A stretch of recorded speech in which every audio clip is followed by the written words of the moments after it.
I don't remember any of it. You don't remember? For you, the day bison graced your village was the most important day of your life. But for me, it was Tuesday.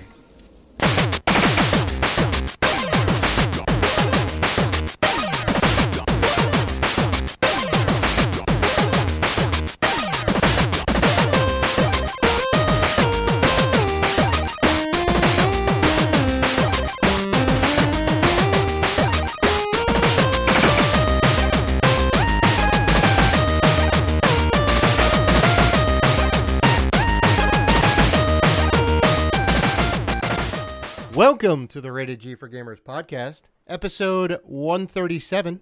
Just a reminder before we start that you can find us on Facebook, Twitter, Instagram, YouTube, and Vero at Rated G for Gamers. You can always email us at info@ratedgforgamers.com. Please rate and review us on iTunes. We appreciate all the love. I'm your host, Dave Rutino. This is my co-host, Dan, the podcaster formerly known as Classic Robinson. What's going on, man? I think you know what's going on. It is a big day. It's a big week. It's a big week. Is that big? Wait. It's a big week. How big? How big is the biggest game in the last decade has finally come out. Luigi's Mansion Remaster in the 3DS? Yeah. No. Red Dead, baby. We're going to get into it. We're going to get into it a little bit later. You know what? That game came out too. Red Dead Redemption 2. It's here, folks. 8 years afterwards, it came out. I'm ecstatic. I know you're ecstatic. It took 8 years? It took 8 years to come out, yeah. Which they started working on it as soon as they finished the last game. Red Dead 2 was already in the works. Nice. It's crazy. So we're going to get into all that, which is pretty great. I am hype. I'm loving the game so far. But we'll get into all that. We'll get into our thoughts. We'll get into that in the review roundup. Yo, Dave, before we get into the biggest game that's out right now. How was your weekend? My weekend was good. Pickup game is strong. I got some late game pickups, which is good. I've had a lot of time to play the video games that I've been picking up, which is something I've been criticized of. A one Dan Robinson may have pointed fingers at me and said, "You know what? It wasn't just me. Okay, It was everyone. We all. You're right. It was everybody. And I'm dedicated. I will buy and play Barbie's Playhouse, Pony Playhouse on the Wii. Man. Yeah, just to prove a point to me that I'm wrong. Just to prove a point, I will. Okay, and I will enjoy the first 5 minutes of the 30 minutes I play of that game. And then it's just all downhill. Yeah. So yeah, I'm happy. I got a lot of time to play video games now, which is great. It's a little unusual. It's usually kind of busy season around my work, but things are good. So yeah. You know what? Listen, I had a crazy weekend. I've been going in and out, just all over the place. Went to a couple of Halloween parties. Did not dress up. You know what? I did dress up. Well, that's it's interesting. Dressing up is not your thing, you know. Not my thing. I went as Dan Robinson. They said, "Who are you?" Dan Robinson. But who you dressed as? I was like, Dan Robinson. Yeah, mild mannered paralegal, Dan Robinson. Yeah, that's me. Interesting, but I mean, I went as Dan Robinson, the gamer. Oh, you did? Okay, nice. Yeah, I had a T-shirt. Sleep, repeat. You appreciate the other people who do dress up, though, right? I mean, I appreciate the dedication. That's just not. Okay.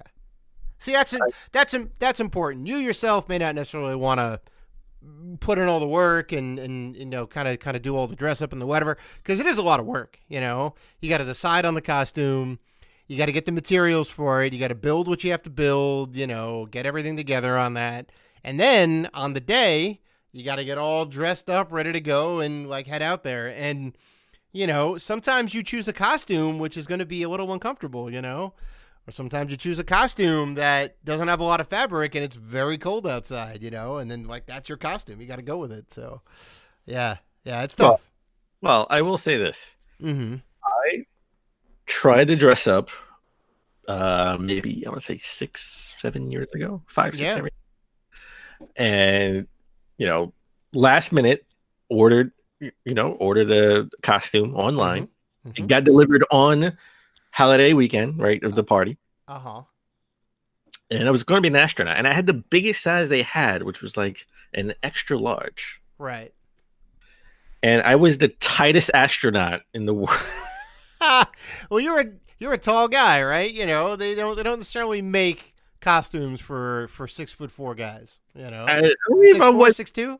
How tall? tall? 6'2". Don't try to make me tall. Okay. Taller. I would need like a quad. I would need like a 4XL for that thing.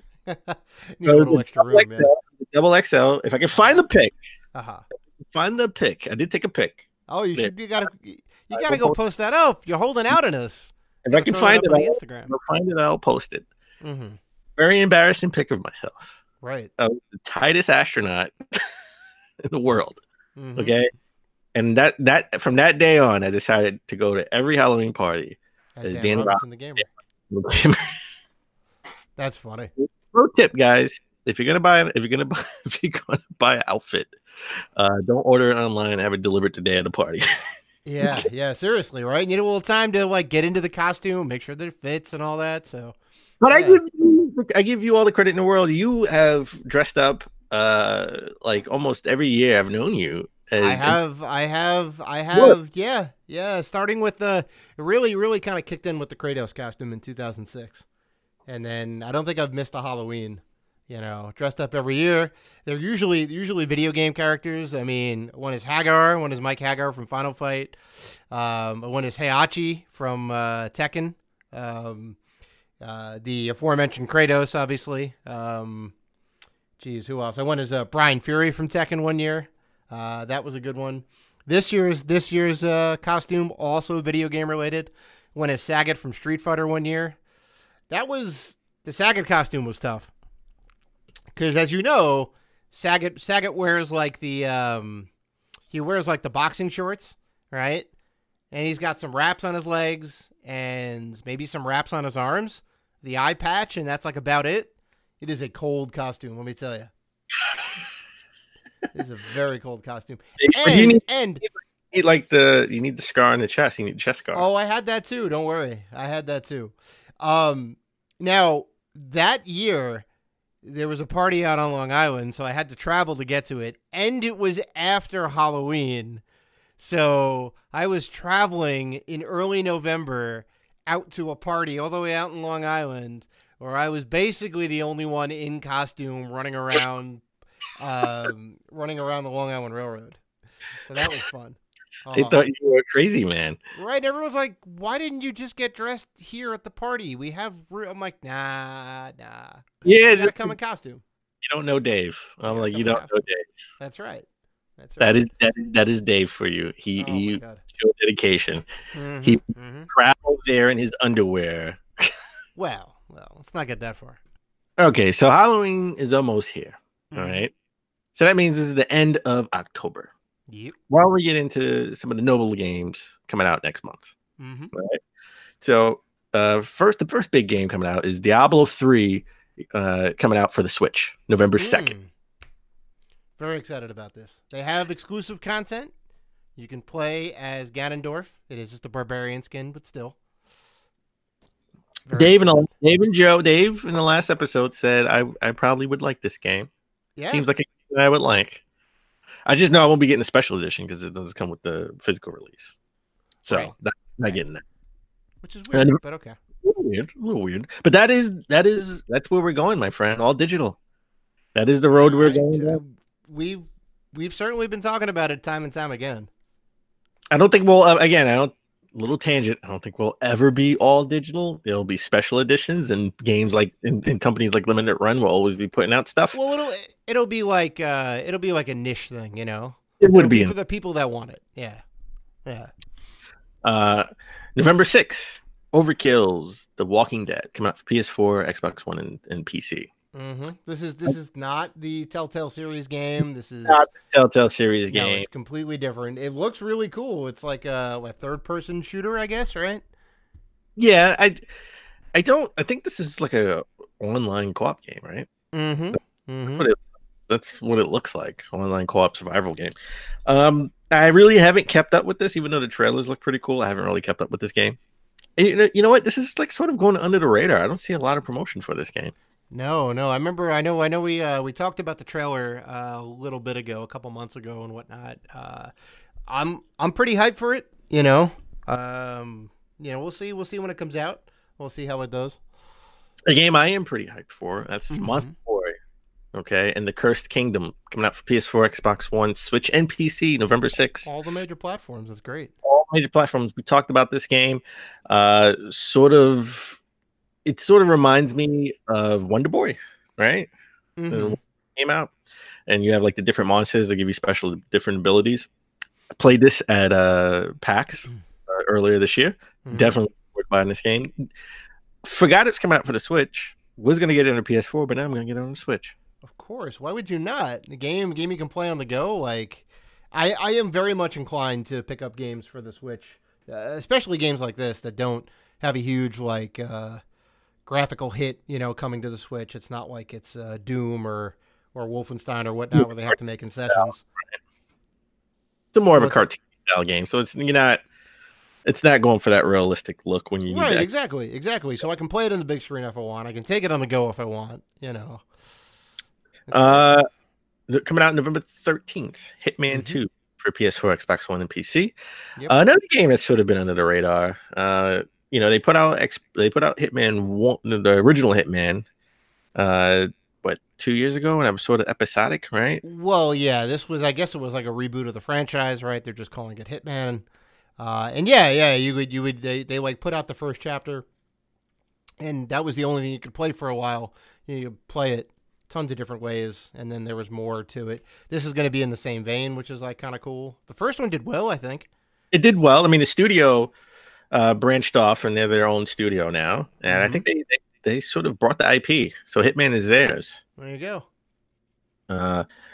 But the game that I'm excited for is coming out the same day, November 13th. That is SNK 40th Anniversary Collection coming out on the Switch. Come on, this is the SNK 40th Anniversary Collection. Trust me. I'm definitely hyped for this too. For all the Art of Fighting and Fighters History and King of Fighters. It is just all going to be fighting games, right? It looks like it's all going to be fighting games.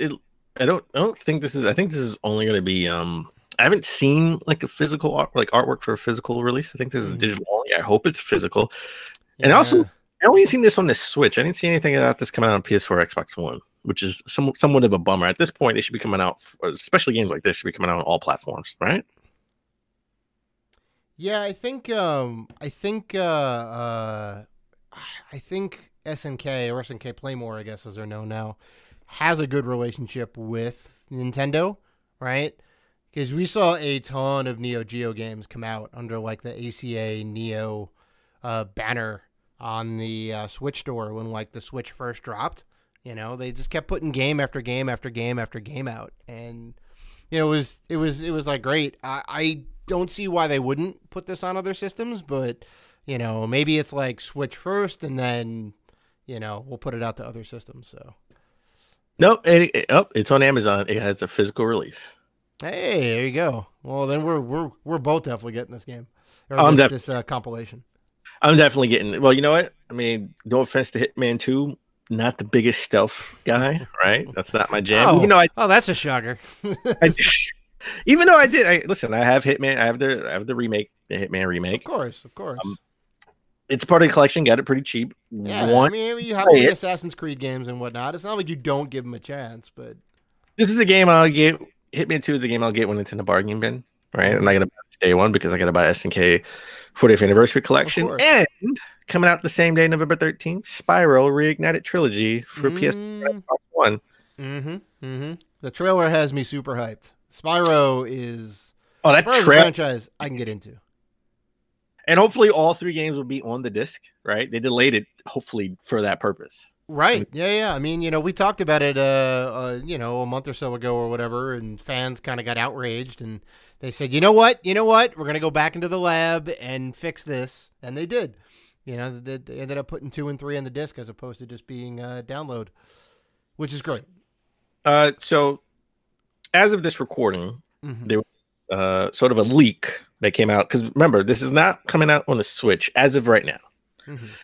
Just PS4 and Xbox One, but there seemed to be a leak where you can get on the Switch too, Spyro Reignited Trilogy and the Crash Bandicoot Insane Trilogy for $60. So it's like you're getting 6 games, like $10 a game.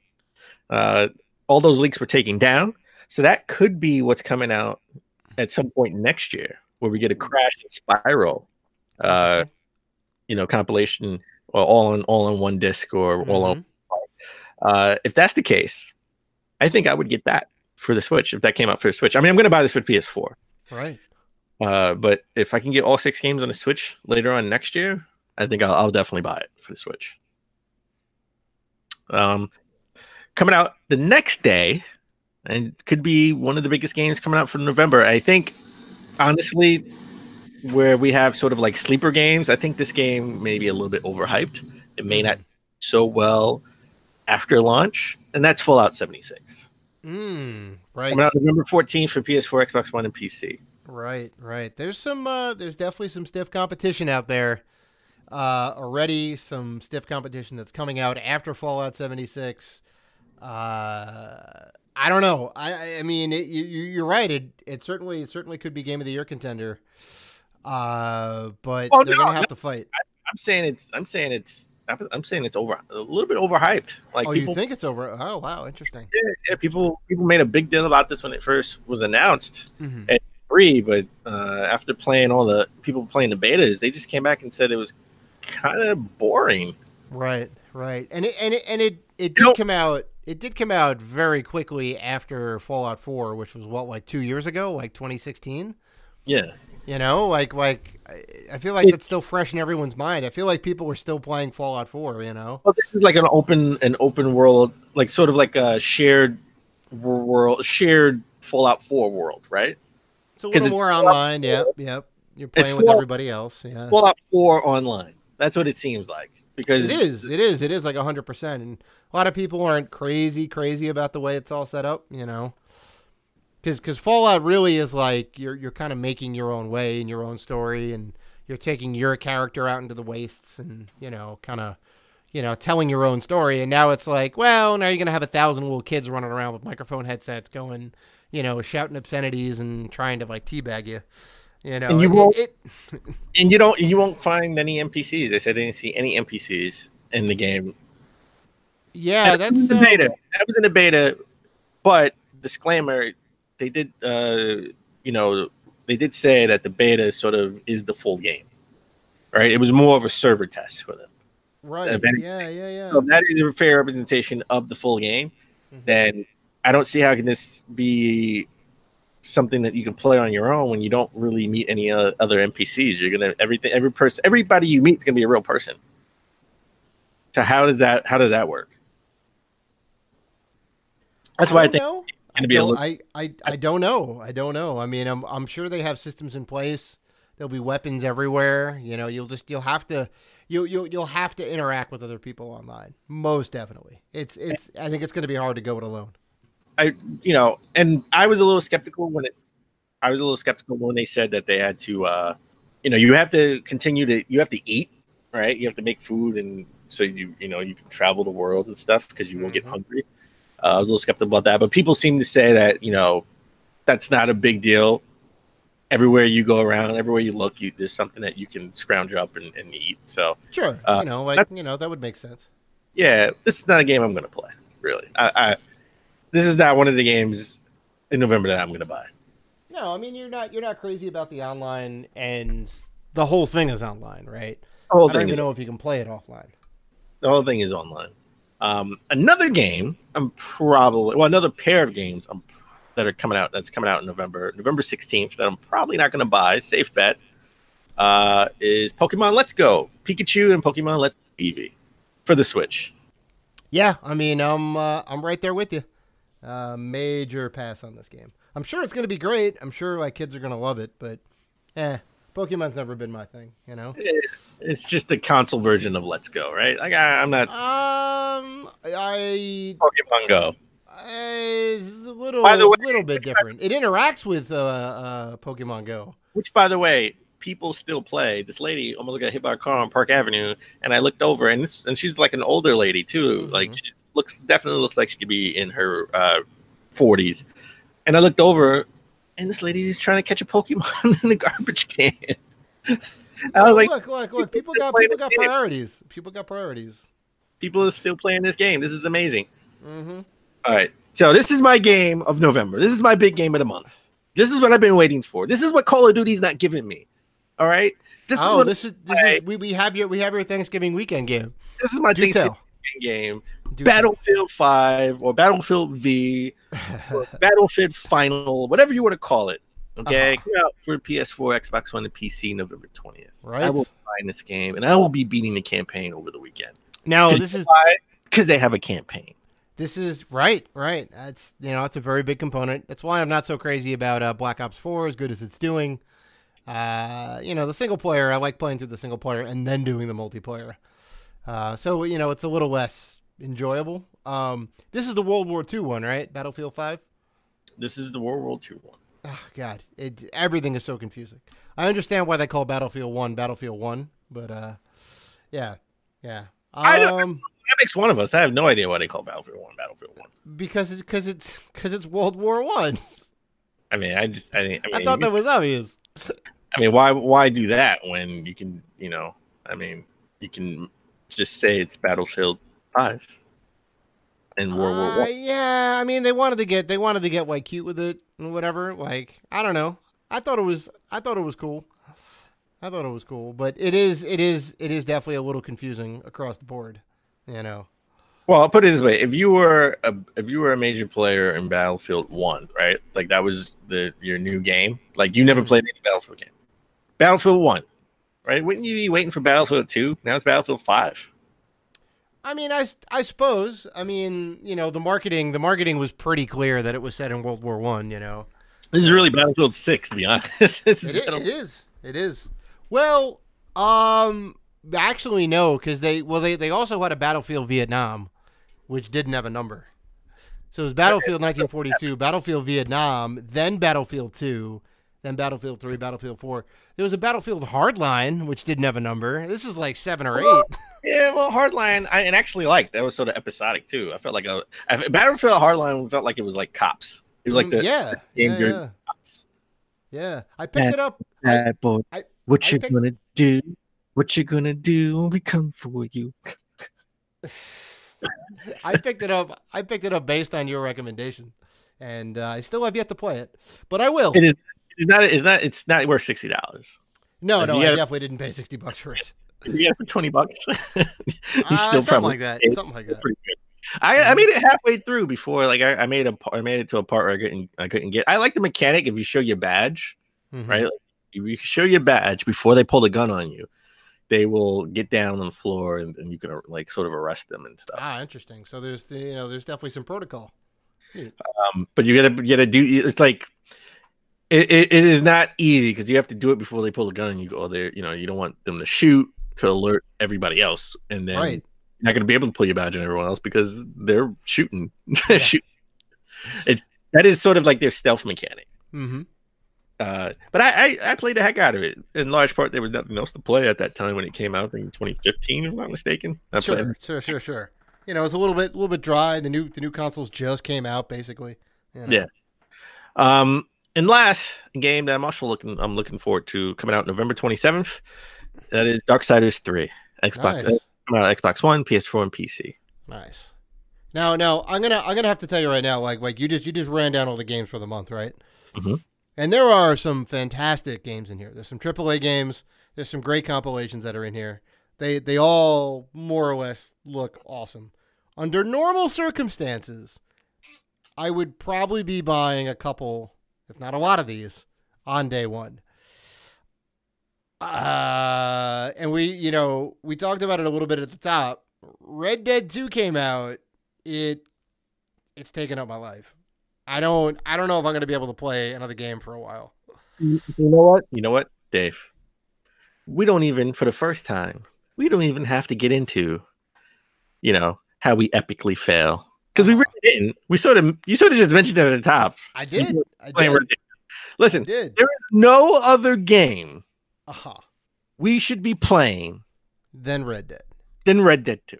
That is true. That is So true. Dave, Uh-huh. as we always start the show and epically fail, Mm-hmm. I already know you've been playing Red Dead 2. I have been playing Red Dead 2. I've also, surprise, because you can't take Red Dead on the go, I've been playing Dead Cells for the Switch. It's the game that we both played at Penny Arcade. We were super hype on. I am pretty sure that you have the game, right? I have the game. Did you read the plagiarized review from IGN? I did read the plagiarized review. I did not read the plagiarized review from IGN. Sadly, it's been taken down. No. Thankfully, it's been taken down, and I think they've put up a re-review. They did. They put up a re-review. They did. Okay. But anyway. I mean, I didn't even need to read the review. I knew I was going to like the game in its final form. It's a pretty fantastic game. Mm-hmm. However, I'm sorry, Dead Cells, you've had your day in the sun. Mm-hmm. Okay. Mm-hmm. Let's push that aside for now. Yep. Dave, how do you like Red Dead 2? I love. Okay, on the Dave scale. Let's go ahead on the Dave scale. Right now, there's 4 levels to the Dave scale. Right. For the uninitiated, for the people who have not heard about the Dave scale, 4 levels to the Dave scale. Okay, it starts off at the lowest level, level 1. Trash, just garbage. It's a game you don't need to play. It's just whatever. It's trash. Right? Dave's a little harsh in his review scores. I'm just saying. Level 2 is on the low end. This game is okay. Well, you could take it or leave it. Well, it's no low end. It's just It's just, yeah. And there's the third tier in the Dave scale is on the high end, right? It's okay.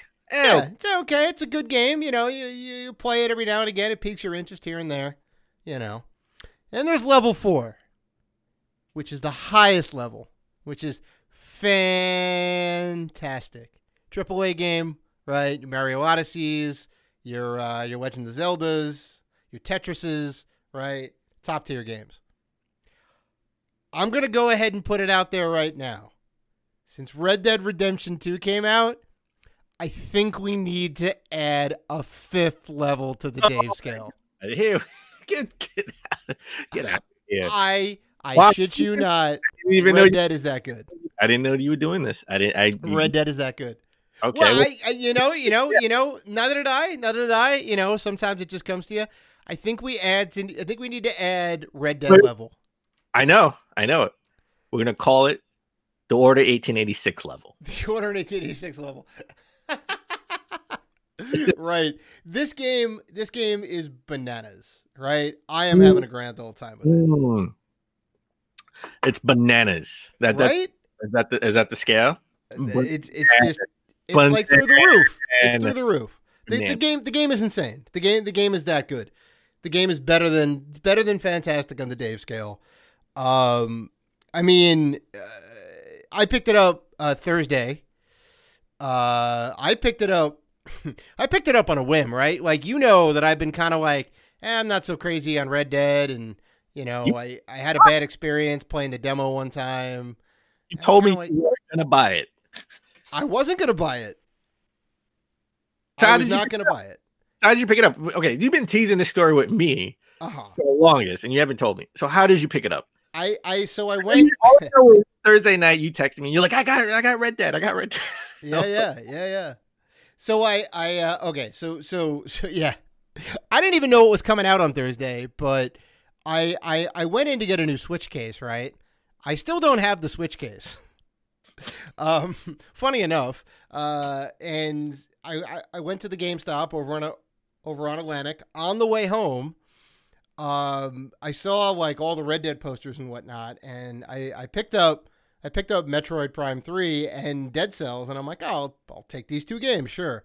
And the guy at the counter is like, do you want to pre-order Red Dead Redemption? It comes out today. I'm like, what? He's like, yeah, you can still get it. You can still pre-order it. They still had a ton of copies. So I was like, yeah, let me get it. Because everyone's been talking it up, and the commercials look great, and everyone's like just all up in arms in it. I'm like, all right, I'll get it. And I got the special edition, right? Nice. I had to. I know you got the Ultimate Edition, and I probably should have gotten that because it came with a couple extra things and a lot more in-game stuff. But I got the special edition and whatnot, and they're like, all right, look, you got to come back at 9, which was an hour. So I bummed around the mall a little bit. I came back and I felt something that I haven't felt in a while. Right?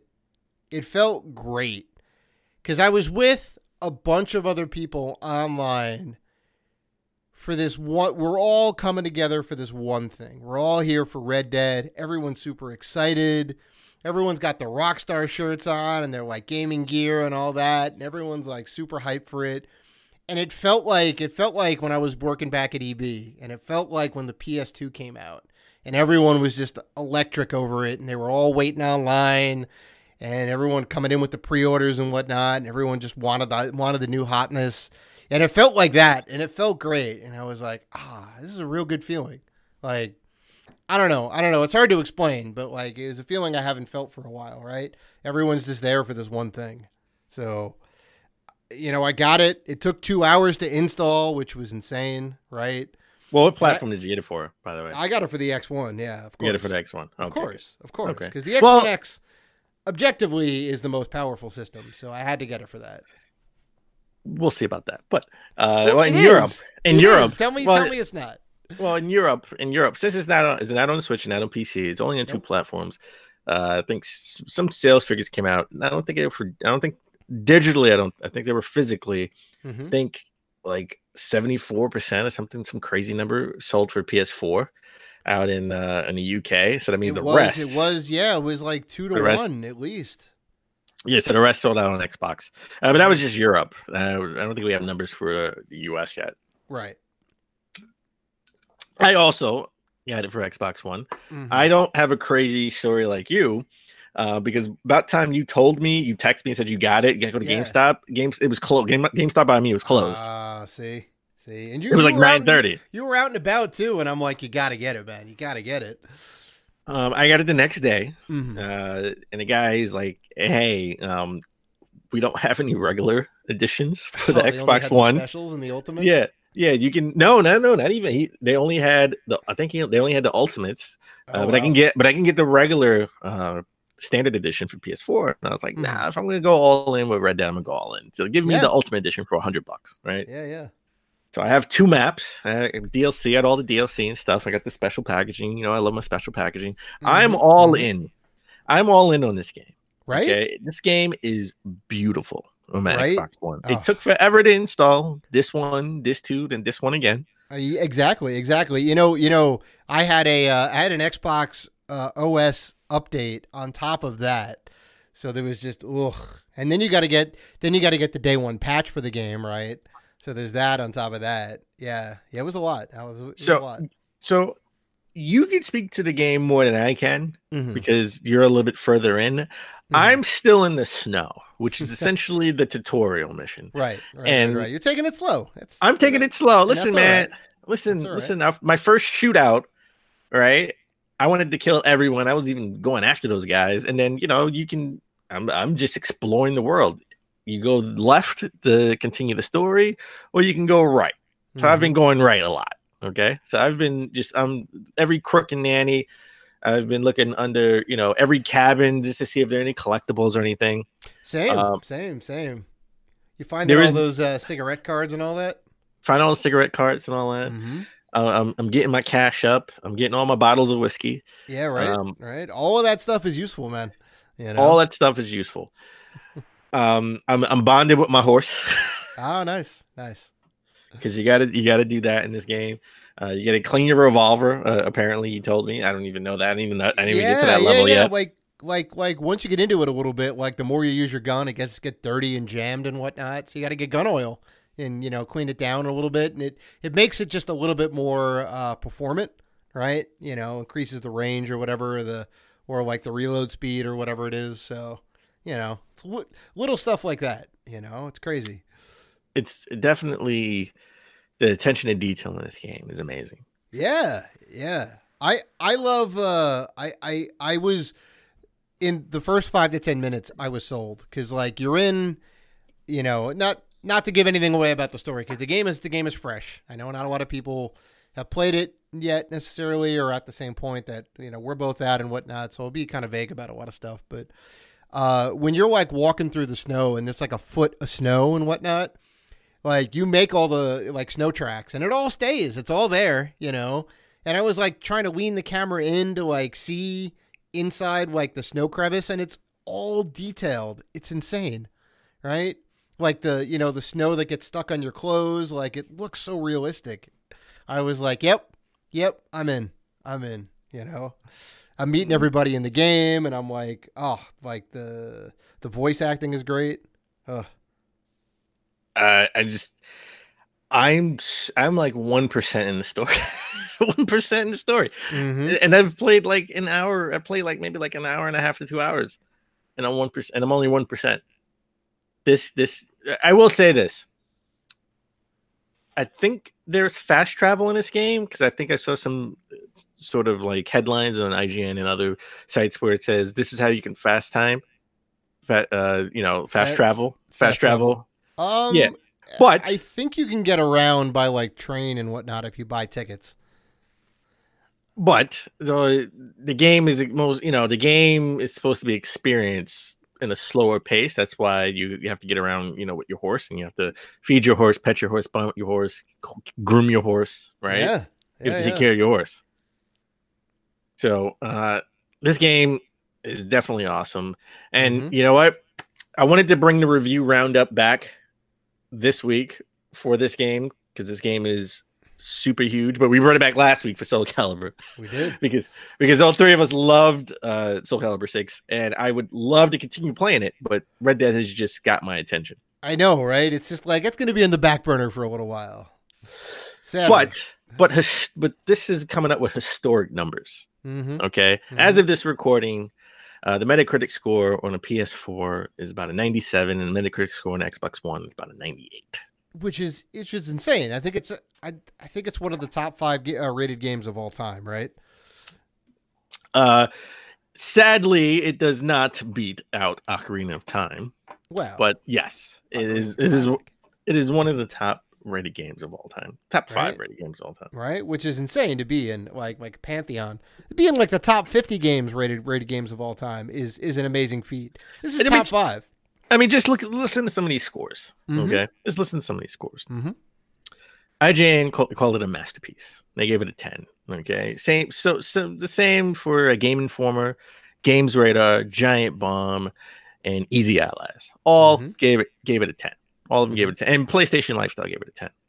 Xbox Achievements gave it a 95. GameSpot gave it a 9. Forbes, everyone's favorite game review site, gave it a 90, but there was an outlier. There was that everyone thinks this game is a masterpiece. Okay, didn't even know they reviewed games, but apparently Slant Magazine. I don't even know this magazine existed.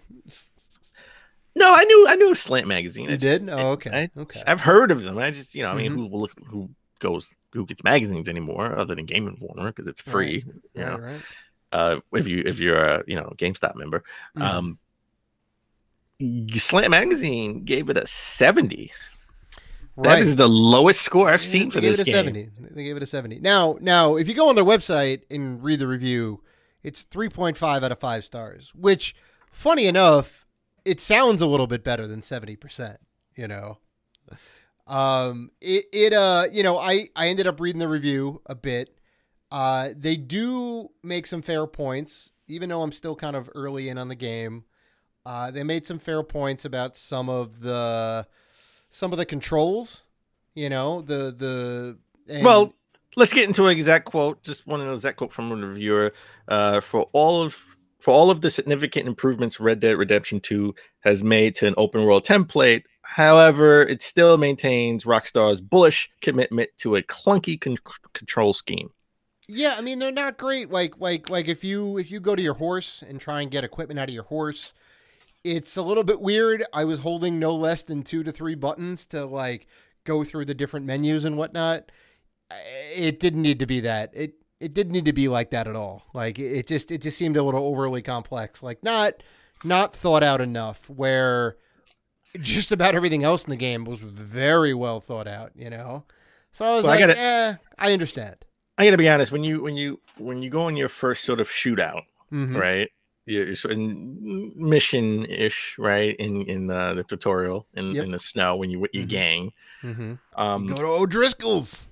Yeah, they tell you to go get your rifle. Yep. Or off your horse. Yeah. It took me a minute to find it. Right? It took me a minute to find the rifle on my horse because I go to the weapon wheel or the item wheel and I'm trying to flip through the items and I can't find it. But you have to go down to the saddle and flip through the saddle. Yep. And then you'll see the rifle, which I didn't notice off the back. It took me a minute. I was like, "Do I have the wrong horse?" Yeah, no. I'm with you. And then to get to the different menus, like, yeah, it's the bumpers and the shoulder buttons, and then also like the right stick. Yeah, it's a lot. It's a lot. So I don't think they're wrong on some of these things. Like they really took some of the things to task. Which, not every system's going to be perfect. You know, it is a open world game. It is a, the whole is greater than the sum of its parts, right? Once you start picking away the different systems and whatnot, like, yeah, overall it's not necessarily going to add up to the perfect game, but just to be in that world, to be able to do everything that you can do, like, is an amazing experience. And the vistas are great and this and that. So where they're not wrong, I don't think it ultimately is a big detriment to the game. It's just, it's keeping it away from a perfect score for me. I'll say that, And they also sort of had a complaint over just the in-game story and not sort of, touching on, and I don't want to get too, political. Yeah, political was the right word. But they didn't touch on the plight of the Native Americans, African Americans in the Wild West at that time.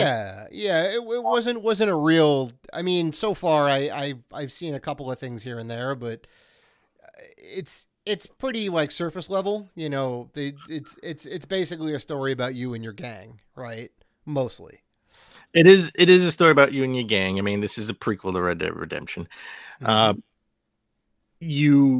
do touch on sort of how can I say this? Like in the beginning of the game, they do acknowledge that African American, one of the guys that's part of the gang is sort of like Blackie, right? Oh, Lenny. Yeah, Lenny. Yeah. So they touch on it, but they don't elaborate on, the plight of certain people in that time. And I got to be honest, I would have to marinate on that a little bit. Again, I haven't gotten too far into the game, but I don't know how I feel about that. Just to be honest, this is not a game I would expect to have that, because the game's not revolved around that at all. It's revolved around this one particular character and the plight of what happened to him while he was in his gang, right? Because we only heard stories about that, him and his gang, in the original Red Dead Redemption. Right?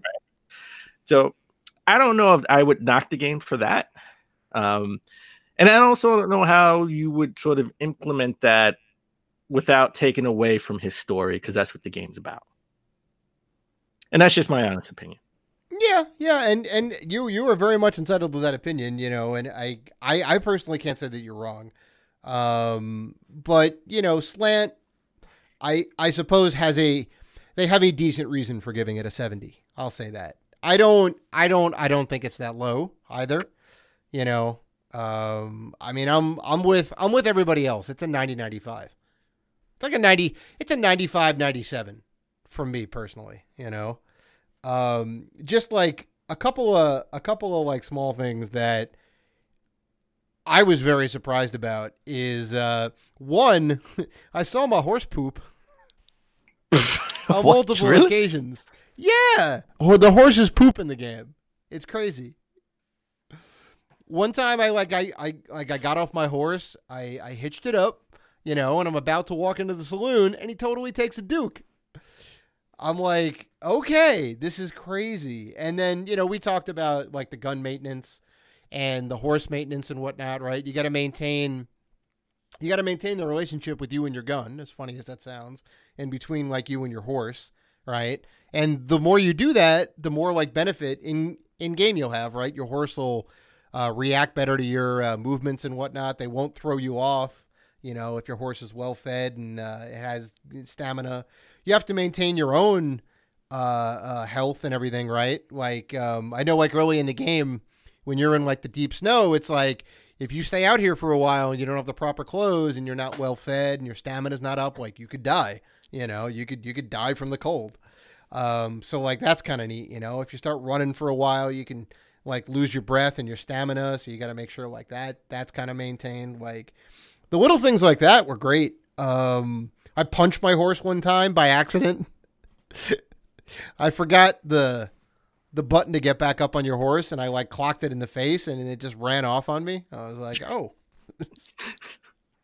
yeah. I didn't even know that was a thing. Like again, yeah, so far into it than I am, so I didn't even know. A little bit. I've made it to the camp, and that's where it kind of opens up a little bit. Okay, I gotta say I love the cinematic scenes. Like it is incredible, especially on my 60-inch 4K TV. I see. Thank you. I've been telling you to get a 4K for a while. Now you understand the benefits. And guess what? It would have been amazing on my 44-inch LCD screen. Yeah, I mean, sure. Yeah, you know. It would have been awesome on it too. You make good with what you have, for sure. You make good with what you have. Yeah. All right, Dave. Before we get a break, did you get any other pickups this week other than Red Dead Redemption 2? Oh, that's right. I did. And I'm curious to know what your pickups are too.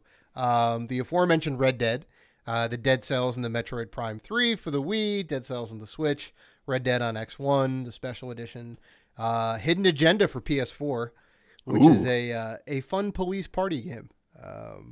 We definitely have to play sometime. It's super cool. Descent 3 for the PC, Duke Nukem 3D for the PC, Falcon 4.0 for the PC, Free Space 2, Jumpgate, Star Wars X-Wing Collector's Edition, and Unreal Gold, all for the PC. I got a late day pickup yesterday, and it turned out to be really good. And I think I've made a new good pickup connection. Nice. There's a guy who apparently cleans out houses and apartments and whatever else, and if there's stuff that's left behind, he'll pick it up and sell it. So I said, hey, look, I will buy the games off you. Just let me know. So like, you know, me and him exchange information and whatnot. So I think he's got some more stuff coming through. You know, I will definitely hip you to those. Hip you to those deals when they come in. So nice, but you're close to a milestone with your collection. 22 games away from 1,000. Now I know, Dan, you're saying I hit 1,000 games like 2 years ago. I've been doing this for a while. You're almost at 3,000, right? Which is kudos to you. I'm about 100 away. I'm about 100 away from 3,000. I'm about 100 away from 3,000, which again, a drop in a bucket for a lot of collectors, right? Yeah. But I'm not poo-pooing your 1,000. I remember when I hit 1,000. See? And I was so excited to hit 1,000, and I honestly did not think I would hit 2,000. And you've gone go well beyond that now. I've gone well beyond that. I did not think I would have so many consoles and so many games and collector's editions. Right. This is definitely a hobby that can get out of control, a passion that can get out of control. That's right. You know, So I do not poo-poo your 1,000. Enjoy it, my friend. Your collection, again, everybody's collection it's like a fingerprint. Everybody's collection is different, right? It's a pulse of that person and that collector, that particular collector. I mean, you have things. I may have more games than you, but you have certain games that I just don't have. That's right.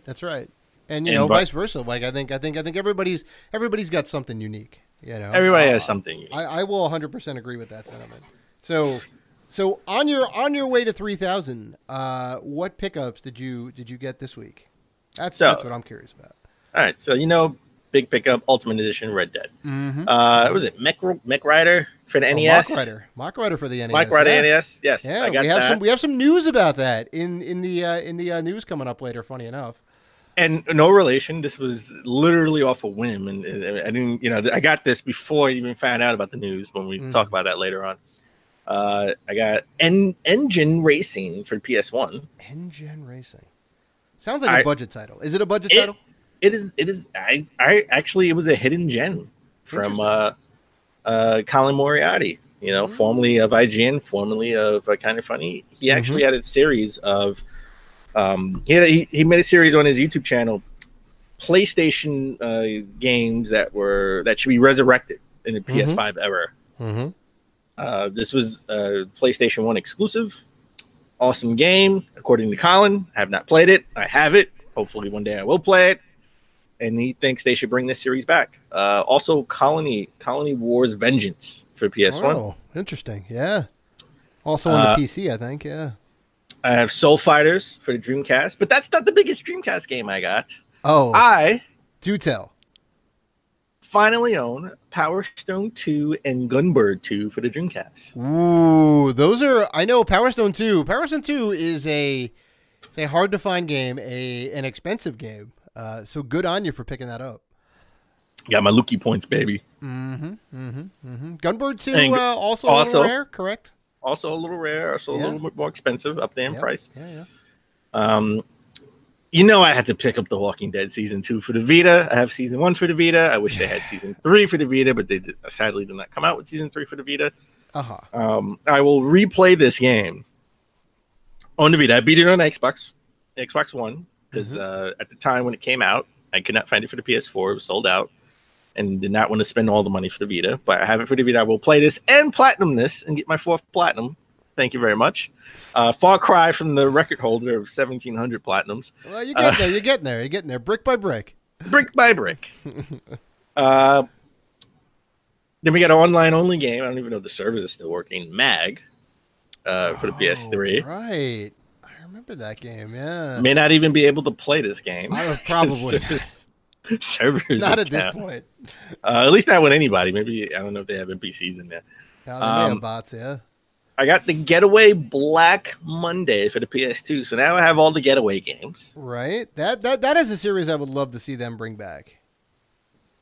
I got the Amazing Allies edition for Spider-Man Web of Shadows for the PSP. I was actually interesting. Yeah, okay. That was a hidden gem from Metal Jesus Rocks. Wow, interesting. There you go. Okay.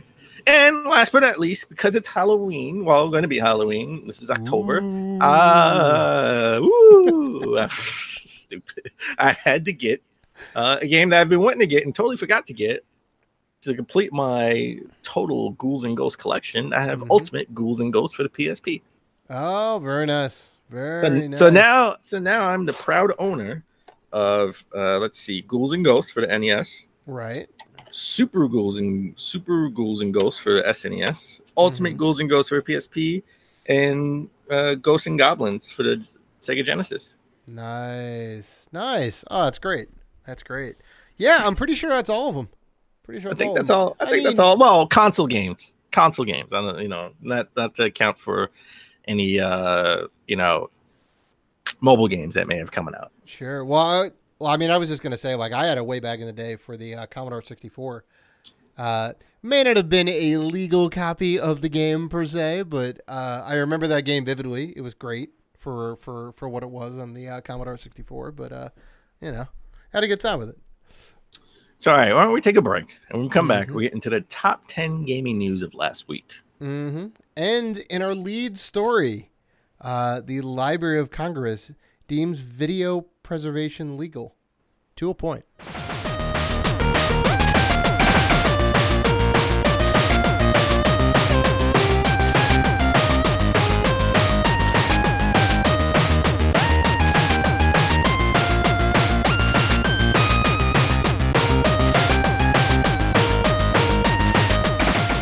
And we're back. All right, let's get into the top 10 gaming news of last week. So, our lead story a couple episodes ago was PSN name change. Finally, we could finally get our PSN name change, right? Yep. Welcome to the world of Xbox Live circa 2009 or 8 or 7 or 6.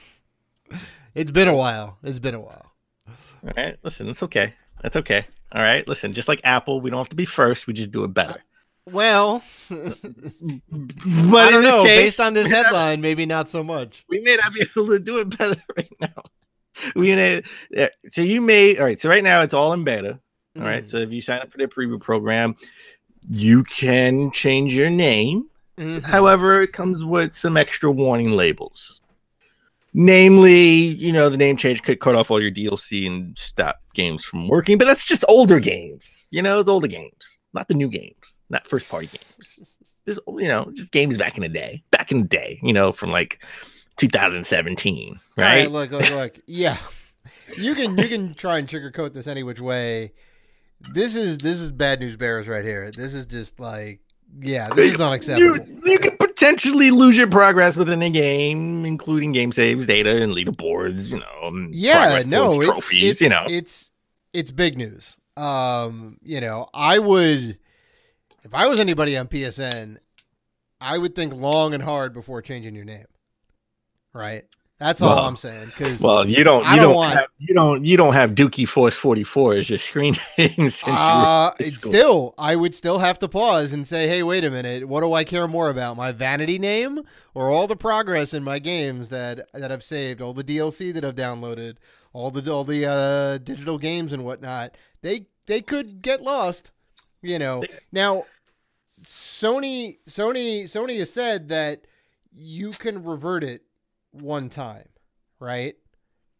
Well, no, you can change your name. You can change your name for free one time. You can change it one time for free, and you can also revert it if you end up losing some stuff. But they had also said that they can't guarantee that everything will come back. But it is a way to get some stuff back at least, which still is not great. Like, I mean, I know it's in beta, but this is like extreme. This is like alpha. It's a little rough. Listen, everyone's excited. Just do what I do. Wait until they get everything patched out, right? And fixed. Well, I mean, look. For the PS5, because it's not going to be for the PS4. I mean, if this was an issue on Xbox Live or whatever, people would take them to task. PlayStation's no different. Just because they're late to the party and the whatever else, no excuses.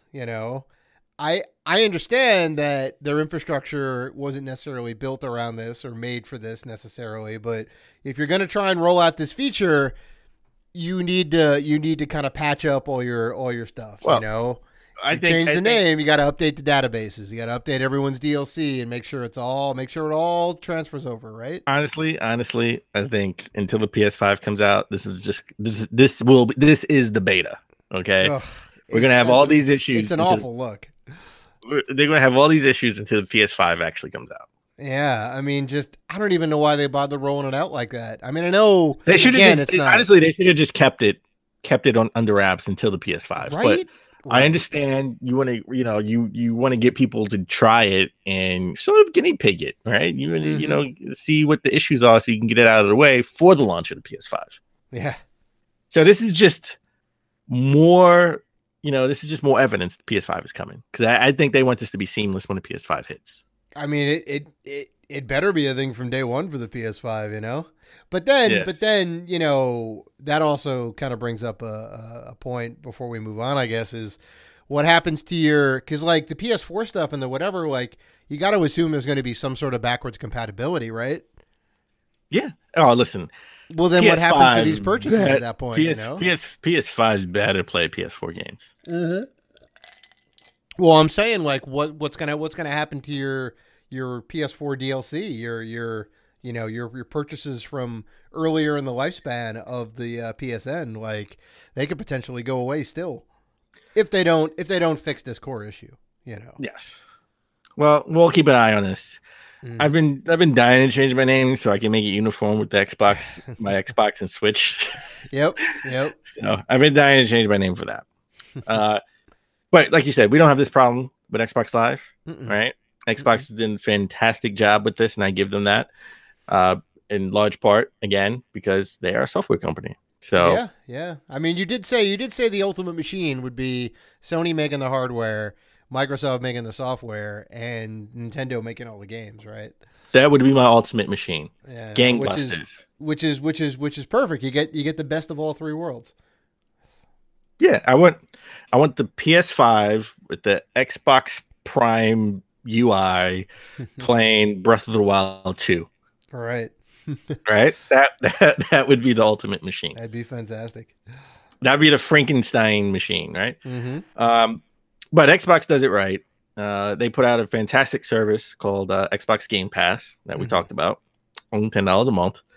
And you get all first-party games on there when they come out. So, I didn't get Forza. I didn't get the Horizon game. Mm-hmm. I bought it last year, liked it. If I had Games Pass, I could play it right now. I did play the demo, but the demo was pretty good. Mm-hmm. I'd probably pick up during the holiday season. It's just not something I'm looking to play right now, especially with Red Dead out. We talked about that earlier. There's just not enough time. As awesome as that game is, like it's got to take a backseat. Got to take a backseat. And like I said, if I had Games Pass, I would be able to play it right now. However, Games Pass could be potentially coming to PC, says Microsoft CEO. This is just the next step in the all digital world, my friend. It's coming.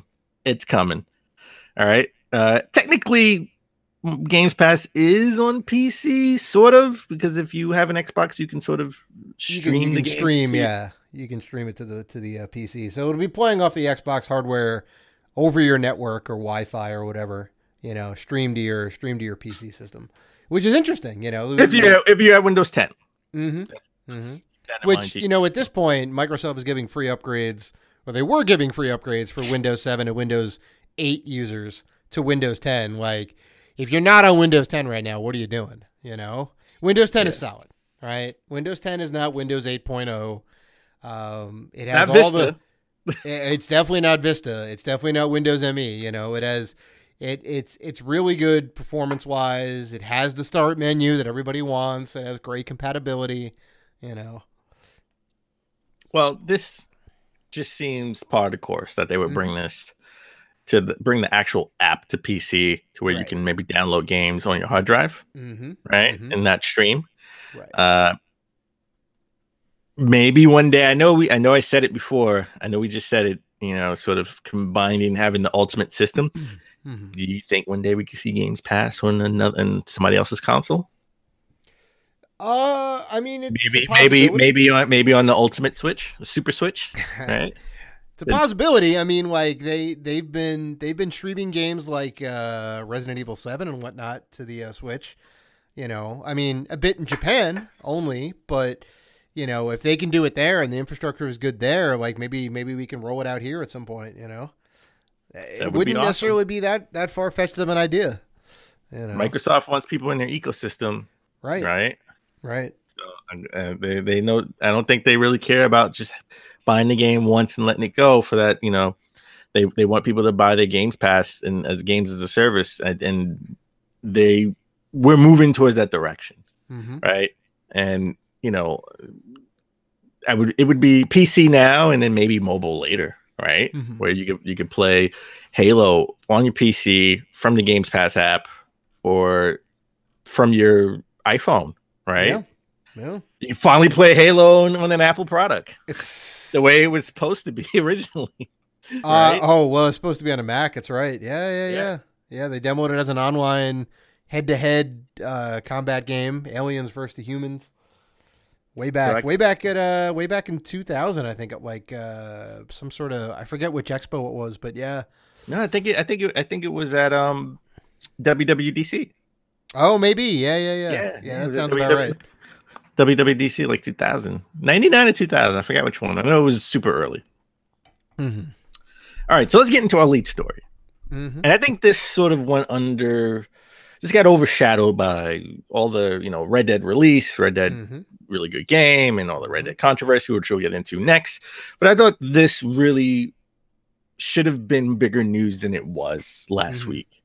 And that is the Library of Congress deems video game preservation legal, sort of, to a point. We're getting there. These are baby steps. Now, they sort of revisit these rules or laws or canon every about 3 years, right? So the last time we had a provision change was back in 2015.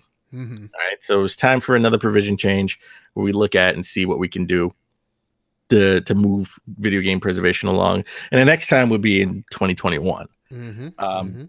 So this really helps to archive for sort of historians, right, and archivists to archive older games, right? Because older games can now legally be saved by video game historians and archivists.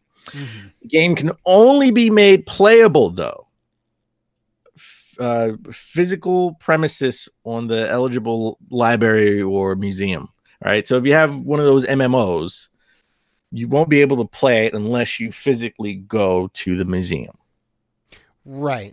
So they're able to set up an internal server and a whatever, play within that network of computers, but not outside of it. They can't host it to the outside world and whatnot. So, and I guess that makes sense, because then they could just say like, "Hey, everybody who loved EverQuest, we're gonna boot up EverQuest servers again and make the game world live, right?" And then they can start charging people money and whatever else. So, I mean, it makes sense, They at least have a place to keep it alive, They can kind of set up a small room with a couple of computers and whatever running those MMOs if they want to do that. But real quick, just one caveat though, sort of archivists or historians would actually need to acquire the code legally, okay, for that game. Emulate, they rather than emulating or copying it. So they need to go down the legal route to actually acquiring that code. Right. So if it was like EverQuest, they'd have to go to Sony. If it was World of Warcraft, they'd have to go to Activision, I guess in this case is the owning company, and see like, hey, here's what we want to do. Can we get a copy of the game code? So this was swept on, this went on the radar. I actually want to read. I actually want to read the law in its entirety. Right, this was sort of last minute. When I saw it, I was like, "Wow, why aren't people really talking about this? This is This is awesome. This is amazing. I want to really dive into it. I know it's not really good reading material. It's a little bland. I mean, I do this on a daily basis at work. I would love to read this. It would put me to sleep because I'd have to keep rereading the same sentence over and over again because I don't know like legal speak. But, we call it legalese, by the way. Legalese, right. You're definitely in it, just about every day. It's like kind of part of your 9 to 5. So you definitely be able to parse through it a little more. And I'm sure I would love to hear what you get out of reading the the new laws that are on the books. Instead of taking my Switch on the train, I could read the laws in the books. take this 10,000-pound document. Sure. I think again, this is one step closer, right, to games being recognized in the art form. Yeah. I mean, at least we have ways of kind of maintaining this when companies go under and whatever else. And yeah, now we can have museums with all these games in there and, have them be playable and, people come by and say like, look, we have a video game museum and, you have an art museum, you can go appreciate art. You have a video game museum, you can go and appreciate video games, and they have a way to, I guess, restore them, like just like you would restore an art painting, Well, this helps John Hancock, right? John Hancock, his ultimate goal is to have a museum. He was just at the Portland Retro Gaming Expo and he had, and there he brought his complete in-box collection of NES games. Oh yeah, I I saw the videos of that. It looked incredible, and good on him for doing that. bringing that there for everyone to see. It was really cool. That's his ultimate goal, and people sort of give him flack for not opening it already. But it's opening the museum is not exactly like just starting a new business. It's a not-for-profit. Yeah, it takes time and money and a lot of work, and there's a lot of details you got to work out. So, this one step closer to helping him create that, and I would love to have like a video game museum where we can go and just play games that no longer sort of like play games that maybe no longer exist. And I think that would be the catch to the museum too. I mean, other than seeing different artifacts and stuff like that. Yeah. But playing games that no longer exist, like those MMOs where the servers are already down, and you can't play it anywhere else, right? Right. I think that. Well, you talked about for people to travel there and play. Yeah, I mean, like you talked about MAG earlier in the show. You're like, I'm pretty sure all the online servers are down. I don't know if I can even play this game anymore. You could potentially go there and play MAG. I could. Well, we don't know if any NPCs are still there. I could play some of the bots. Possibly, yeah. All right. Now let's get into Red Dead Redemption 2. Mm-hmm. We're going to get to the other side of it. Let's get into the controversy. We talked about earlier how good the game is, right? And one of the reasons why the game is really good is because they put a lot of hours. I mean, they've been working on this game for 8 years, and they put a lot of hours in this game. And according to some sources, a lot of people put in a lot more hours than normal. 100-hour work weeks, right? And we touched on that, I think, last week or the week before a little bit. We did definitely bring it up last week. We had our friend Joe Shagan on the show, who's also a developer, and he kind of spoke a little bit to Crunch, talked a little bit about his personal experiences about how if there's a deadline, like things need to get done by that deadline for whatever reason. There is a deadline and they need to hit them, and it's even more important in like video games because there's like advertisement. People buy ads, whether in print or online video ads or like on TV. Like they spend a lot of media money to get this game out the door, right? So to say like, hey, it's not ready, it's got to get kicked down the road a little bit more, which apparently happened once internally. That's like a big ask. And well, Red Dead was delayed twice. It was internally, yeah. I think it was supposed to come out last fall, and then it was delayed until maybe, early 2018, and it finally delayed again until, now. Yeah. It just wasn't ready, but my stance on crunch has always been this, okay? Because I try to look at it from, again, working in the legal field, they always teach you to step aside and put yourself in the shoes on the other party and see the pros and cons. So I try to look at every side that way on a neutral basis and leave my bias out of it. All right. And when I do that, my take on crunch has always been, I'm okay with crunch if two things. One, if maybe it's the last month, right? Like, hey, the game's coming out in October, right? So September, for example, we all have to crunch. We all have to buckle down and roll our sleeves up and work double time to get this game out, And two, and just one, go back to one again, let me say just September, right? Maybe a couple of weeks, 4 weeks, 5 weeks. I don't know. It can't be something that's 6 months or a year or 2 years, right? You're working 80-hour work weeks for a year. That's not crunch. That's everyday life. To me, crunch is something in my world, in the legal field, the end of the month is crunch. The last week and a half, I'm working overtime because that's the nature of the beast. That's the nature of my business where, that's when business booms and I got to stay late. I got to buckle down and I got to get it done. It's not something that happens every week, every day, all month. It's the last week of the month. And that's my crunch. So I'm looking at it from that standpoint where, hey, this is the last month we have to work on the game because it's coming out in October. Everyone for like 4 weeks, they're putting in extra overtime to get the job done. Mm-hmm. And two, and this is important, just as important as one, They're well compensated for that. Mm-hmm.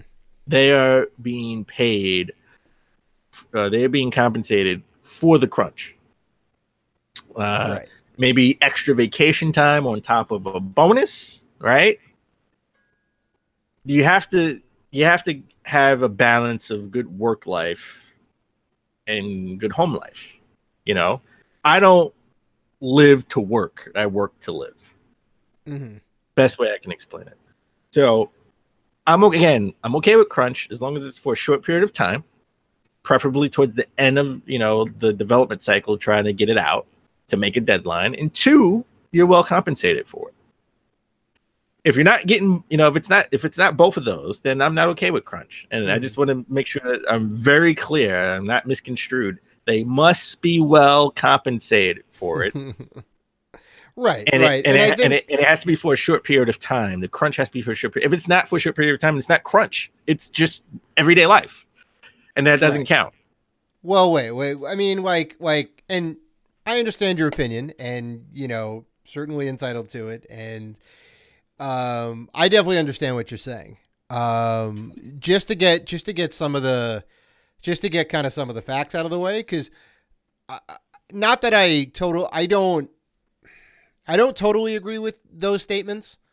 Yeah, you should definitely get compensated for the work you put in. Like, I 100% agree with that.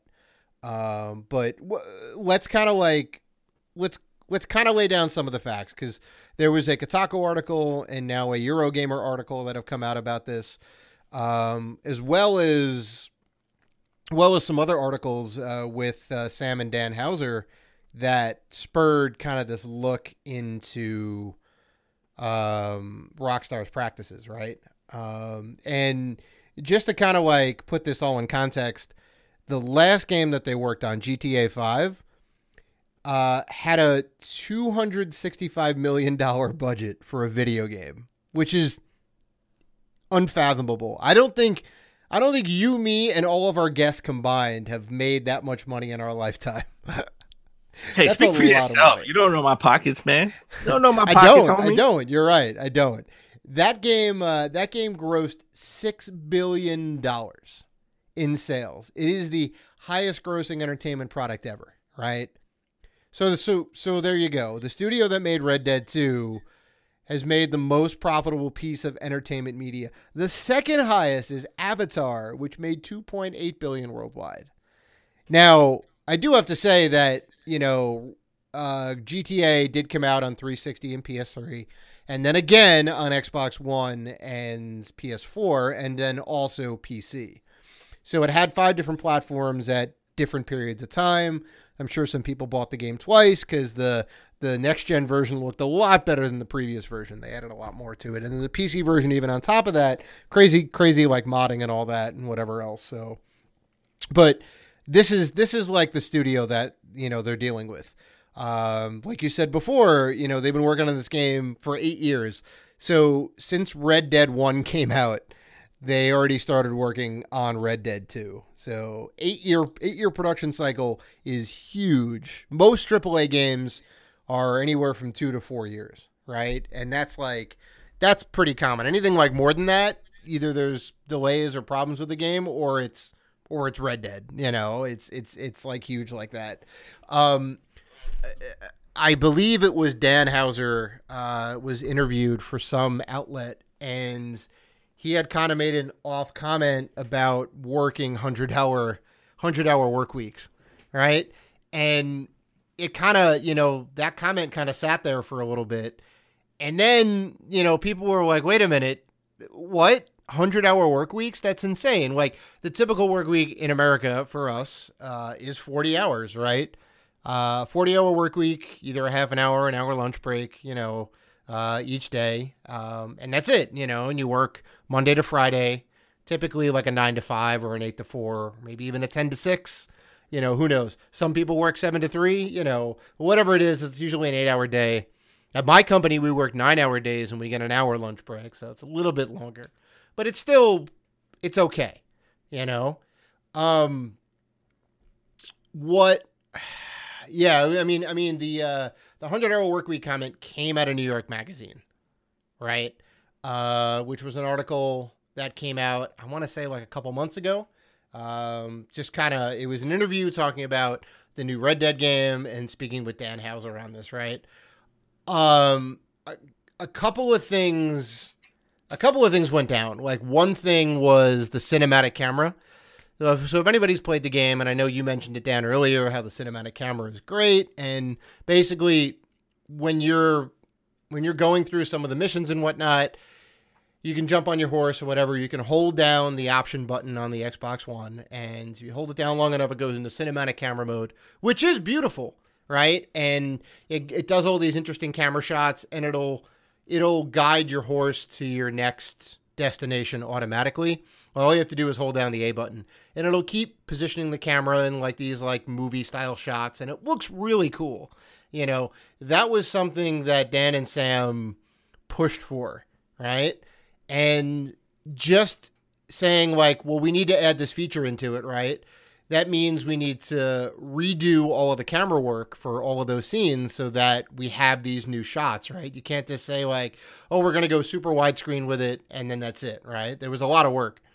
That was like one of the things that led to like super crunch time, you know? And they're like, look, we have to put this thing in the game. Everyone's got to buckle down and do it. And it's like, all right, you know.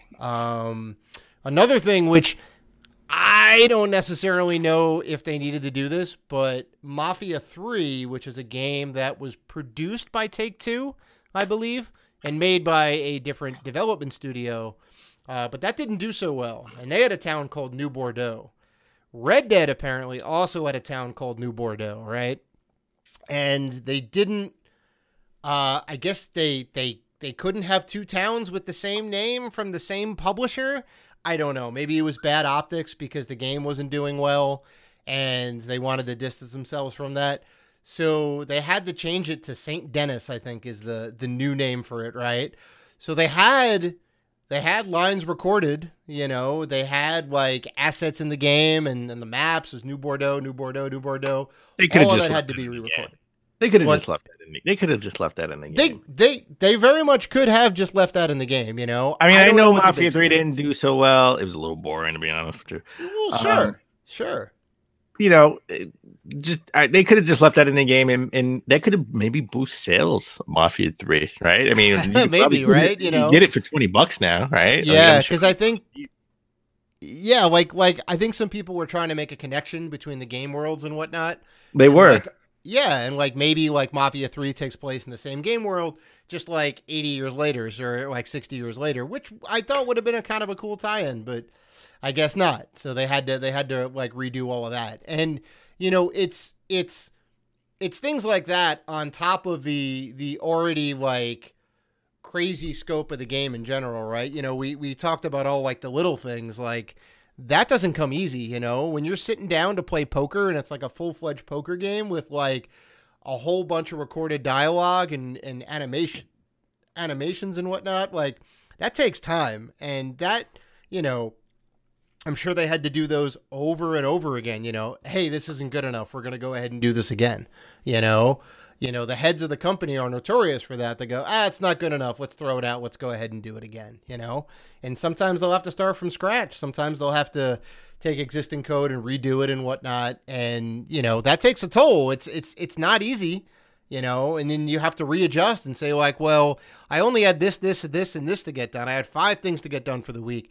Now I have 20, right? And they still got to get done in the same amount of time. So, you know, we don't necessarily know the particulars to all of that, but I mean, there are definite reports to some of that stuff, like the cinematic camera, the town of New Bordeaux having to be redone. Like beyond that, people interviewed said that at Rockstar Lincoln, which is in one of the UK studios, they had mandatory late nights and at least 2 Saturdays a month.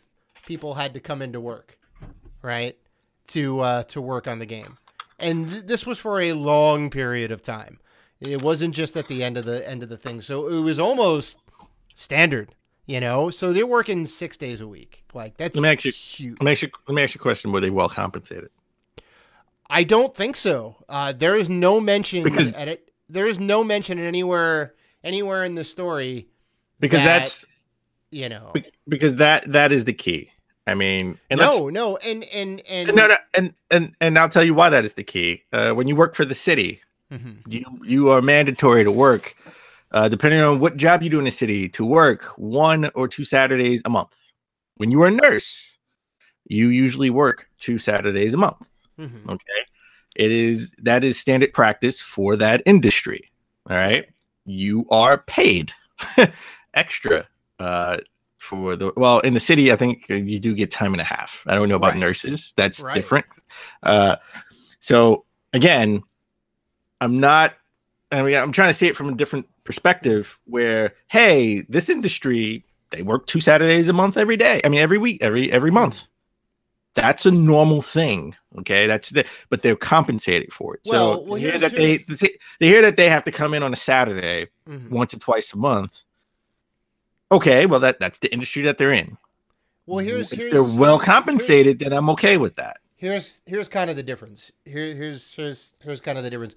When you sign up for those city jobs or whatnot, or those, hospital jobs or wherever else, you're told in the onboarding that, hey, look, this is what the job is. You're going to need to, at some point in time, have to pull weekends or have to pull, late nights or whatever, or like this or that.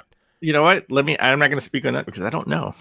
I really don't know if that's the case. Well, even if that's not the case, because I think I think if it's being set up front, when you're being hired to any sort of development studio, whether it be a game development studio or just a web development studio or whatever, you're making software or this or that look, here is what we do at this company and here's what is asked of you. And, that should be the expectation should be set, right? When I got hired to my company, they said we work 9 to 6, or you can come in a little later and work 10 to 7. And that's your work day. So I knew it was going to be 9 hours at the company with up to an hour lunch break, right? And you also said, I think you told me this last week, or maybe right before we recorded last week, that, when you have certain demos, right? They don't tell you have to stay late to work on these demos. But if you have a demo, you sort of know that you have to, stay late to make sure it gets done right. So when you actually demo for the client, it actually is in working order, because if it's not, you could could lose your job. It's not going to look good. It's not going to look good on you. No, because you want to make your project manager and your boss look good during the demo, and you want everything to go smooth, right? Now, we've been getting a lot better about that, right? That's not something that anyone should be striving for. Us as a company are getting better about deadlines and getting proper estimates for things and whatnot, and budgeting time accordingly and whatnot. And that's a very tough thing to do. Agreed. Especially on the scale of a game like Red Dead, which is like everything needs to be perfect. If anything starts to go wrong, then your whole entire castle starts to crumble. One thing I can say about the compensation is, reading all these stories and kind of whatever else, the compensation comes in the form of how well did the game do by the end of the year. They look at the sales numbers and whatnot. Did it meet or exceed expectations? And your bonus is based on that. As far as all the reports go, nobody's getting paid for their time that they worked over. Nobody's getting extra vacation because of the weekends and the whatever else. It seems to be that the culture at Rockstar is, come on, you have to put in the time for this, all right?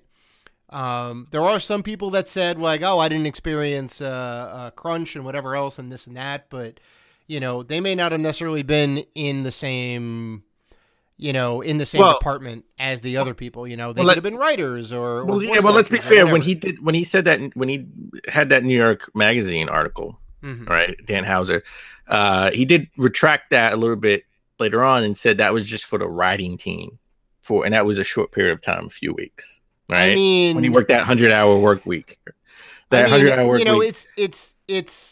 it's possible, but he said it wasn't the devs, it was it was just the writing team. Which, when he said it, I didn't really completely believe him, to be honest. No, that didn't make any sense.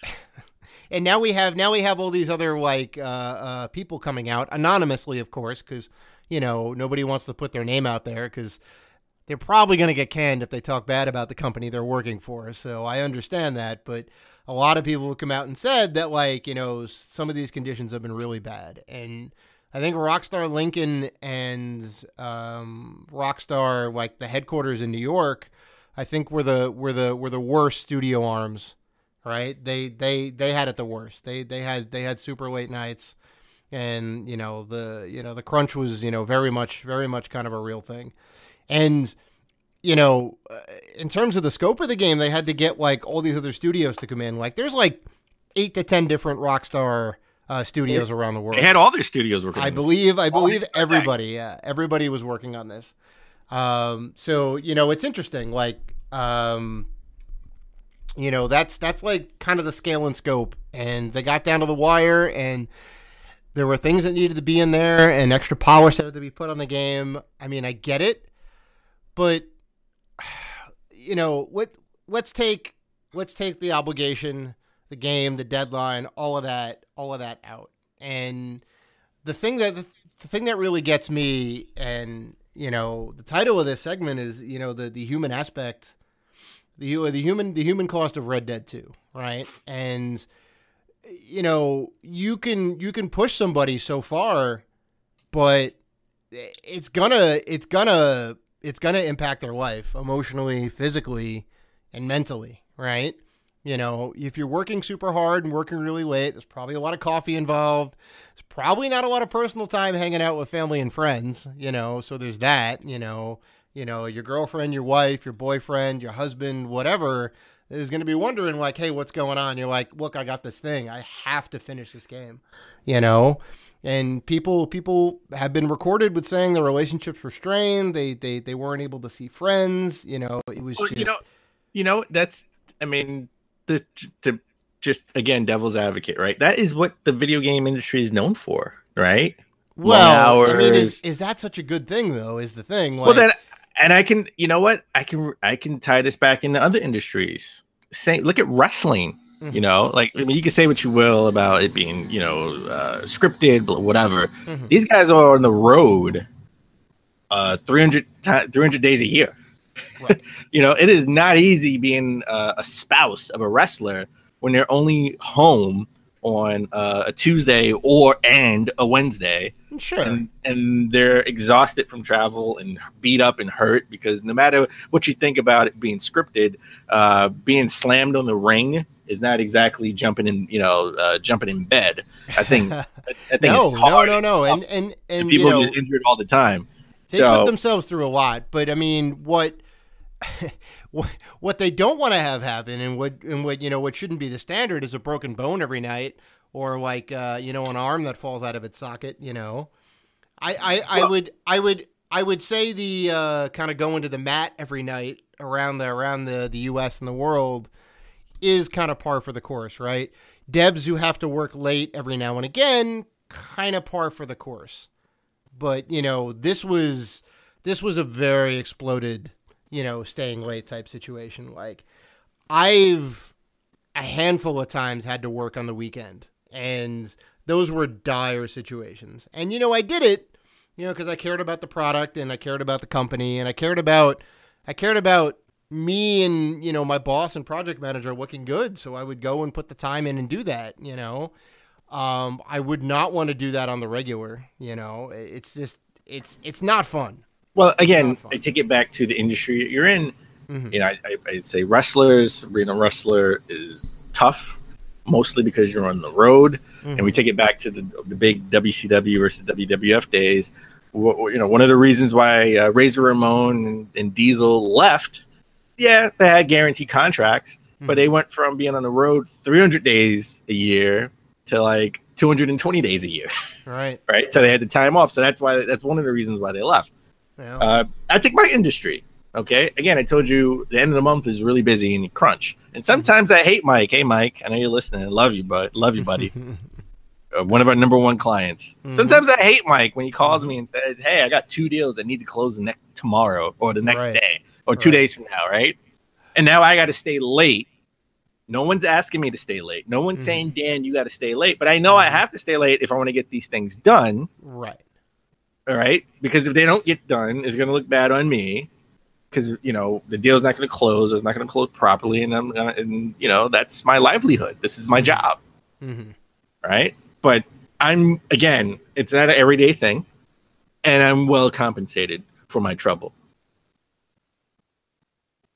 Yeah. I mean, I think those are the 2 key differences here. You know,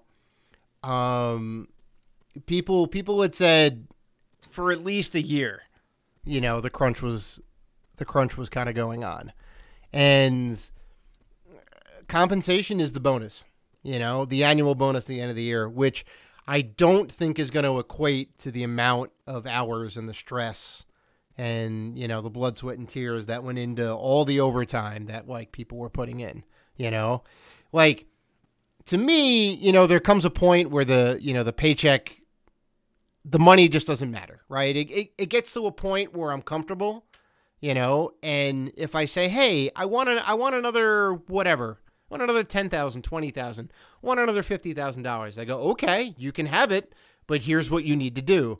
And the extra stress and the extra workload that, like, comes with that, I'm good, well, you know, because well, as funny as this sounds, I want to be able to come home and play the masterpiece that is Red Dead 2. You know, I want the free time to do that. That probably won't be a masterpiece if the people don't put in the crunch to make it one. We won't have that cinematic trailers that I love so much, and you know that would affect my opinion of this game.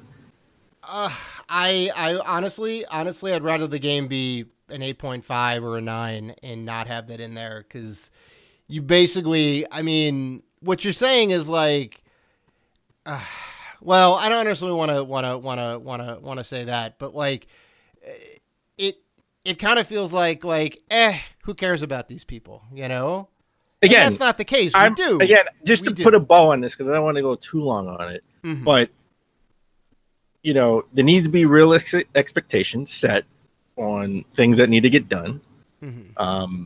Games need to get delayed if possible, if you want to make major changes, which again, this game was delayed twice, right?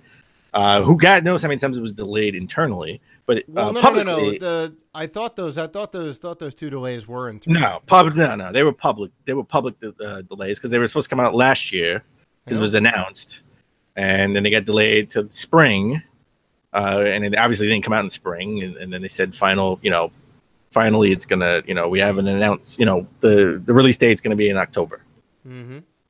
So that was a hard release date right there. So maybe bring in some extra devs to help out when needed. Well, they did. They brought in every studio. Well, they brought in every studio, right? They brought it. I mean, you can only get so many devs to work on. You can only get so many devs. And again, well compensation. You know, they need to be well compensated. Now, maybe this game could have been an April release 2019, and it would still be, you know, do good, do great, be amazing, right? It would 100%, you know. So, I mean, it would suck. They'd have to redo all their media. But then here's the downside to that. Again, look at Crackdown 3, right? Every time it gets delayed, we lose interest in the game. Well, the game is also not, apparently, and from all the stuff that we've seen, it's not that interesting to begin with. So I know, but all the hype around it is gone because it's been delayed so much. I mean, but even what do they have? At some point, the game has to come out. Well, it does, but I mean, obviously they're having problems with development for, you know, Crackdown. On top of that, they don't have any like interesting systems of gameplay. You know, it's basically Crackdown 1 with better graphics. Now you're getting subjective about, you know. Oh, it's true though. Critiquing the game. You look at Red Dead. Red Dead's got a ton of interesting game mechanics. Yeah, but that's subjective. I don't think so. Personally, I'm not playing the game for that. But no. But they have interesting. There are interesting mechanics in there. Like every little thing is says cool. you and not Slant Magazine. So that's subjective. Slant Magazine took some things to task. That is an opinion, and we're not. I'm not getting. I don't want to. I don't. I'm not comparing Crackdown and Red Dead and the gameplay and the mechanics, because that means nothing towards the argument of the game has lost its luster because it was delayed so many times. At some point, they had hype. They had hype for 8 years on that game. I think the game has to come out. They had no hype for 8 years because no one knew that this game was being made. It was kept close to the vest or the chest. The point is, the industry you're in. This is the industry you're in. Okay, and you have to know, if you're going to be a wrestler, you're going to be on the road 200 to 300 days a year if you make it to the big leagues, which is the WWF or some of the big independent promotions. Sure. That is the industry you're in. You have to accept that's the life you will live until, unless you become like a John Cena, right? Or The Rock, where you could be part-time. And I'm just throwing out names. There are other people who have made it as veterans to be part-time. This is the industry you're in. Video game development is hard. It's not easy. It's a stressful job. And, it's just, in my view, I look at it as wrestling. You do it because you love it. People, wrestlers, The Rock did it because he loves it. John Cena still does it because he loves it, right? Ric Flair, 16-time world champ. Woo! He did it because he loved it. 5 marriages later and probably 8 kids. I forgot how many kids Ric Flair had, but he's been married so many times. And he just got married over the summertime. And he's like, oh my God, in his 70s. He just got married. He just got married to some young, I think she's like in her 50s, right? Sure, that's young for him, yeah. This is the industry that you're in. If you don't want to participate in that, do something else. Okay. But with that said, again, can't stress this enough. Can't be everyday life for a long period of time and well compensation. Yeah. Again, those two things are the crux of this, Yes. Those two things are the crux of this. I mean, yes. Okay, I would say the third thing is the employee's well-being and health, but well, you know what? You could make the argument that they signed up for it. You could make that argument. They signed up for it. They knew what they were getting into. But again, well compensation. That's the key. Yeah. But let's move on. Let's go on to Sonic. All right. Speaking of, let's go on to Sega in general. We talked about it last week, where Sega sort of changed their culture over time. They've sort of had like a they ended up they put like a 10-year sort of plan in action. They started to get rid of the crunch, right? And this is evidenced by Team Sonic Racing that was supposed to be out I think in December, and this has been delayed to spring 2019. And you never know, if it's not ready, it may get delayed again. I wouldn't say these two things are like correlated, because you look at the travesty of Sonic Boom. That came out well before that game was done. They said it needs to be out for holiday 2016, and that game was an unfinished pile of mess. Lots of bugs. Right? Exactly. So great on them for trying to root out trying to like root out the crunch. Well, this goes hand in hand, because I'm sure they could have did a crunch to get it out and still have bugs in it, right? Just to try to get that holiday money. However, they are, they're working in the game because it needs more polish, and they don't want to have a Sonic Boom debacle again. Right. Exactly. So actually, I like the other Sonic Racing game that came out, right? With all the Sega mascots. There was a couple. There was Sega All-Star Racing and Sega All-Star Racing. That's what I was talking Sonic about. R on the Saturn, I believe. Taking it way back. I have Sonic R for the Japanese Dreamcast, but I like Sonic All-Star Racing. I have that on the Wii U. Pretty good game. I think it was underrated. I like the different systems of like water, air, and land. But again, like I said, there was no Sonic Racing game on the Dreamcast, right? No. I'm pretty sure it was Saturn. Yeah, it was just Saturn. Because I have it. Well, there was there was one for GameCube too, I think. I don't remember that one. If I'm not mistaken, maybe not. I mean, I know there was definitely Sonic R and then Sega All-Star Racing. Well, there should have been one for the Dreamcast. Wow, seriously, I know. I know how much you love the Dreamcast. You call it the most underrated system. It is the most underrated system of all time, in my opinion. Behind Sega Saturn. So everyone loves the Dreamcast, and we may be getting Dreamcast games on the Switch. So it seems that Sega is close to. Well, they sort of during TGS, Tokyo Game Show, sort of put out like for fans like a poll what games they would like to see come out on Sega Ages. Right, that's sort of their virtual console for the Switch, and just overwhelmingly they got Sega Dreamcast games. Right, that was the some of the games that were highly requested. It looks like that they're pretty much they've heard the fan feedback and they're trying to work on that, and even maybe doing it from the ground up.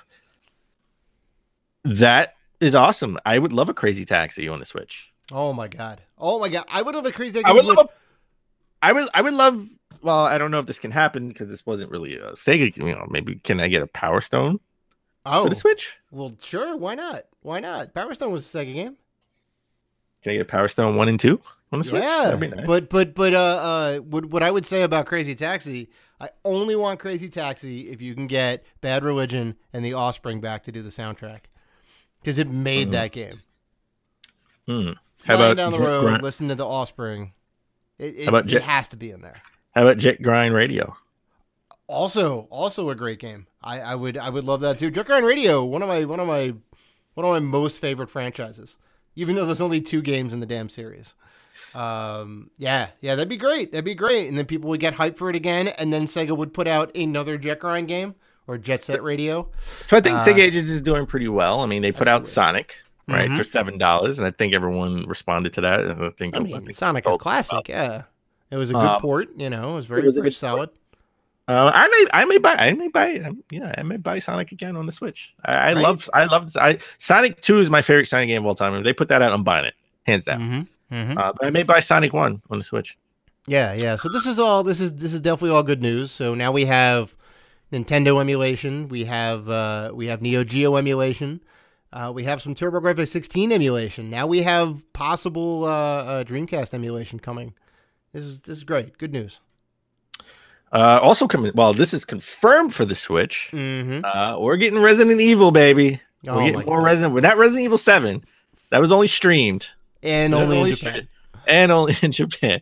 But Capcom UK Twitter account sort of announced that we're going to get the original Resident Evil 0, and Resident Evil 4, each launching on the Switch in 2019. These were the 3 games that came out on the GameCube. They were exclusive for a period of time, and now we're gonna get them again on the Switch. So yay, that's awesome. I think it's not the original Resident Evil. Yeah, Resident Evil 0. No, the original Resident Evil. They made a remake. Oh, that's right. Yeah. They did. Trust me, I owned it. I owned it. I forgot about that. Yeah, and that was like the first one was the Resident Evil remake. Then I think 0, which was a brand new game, a prequel, I guess.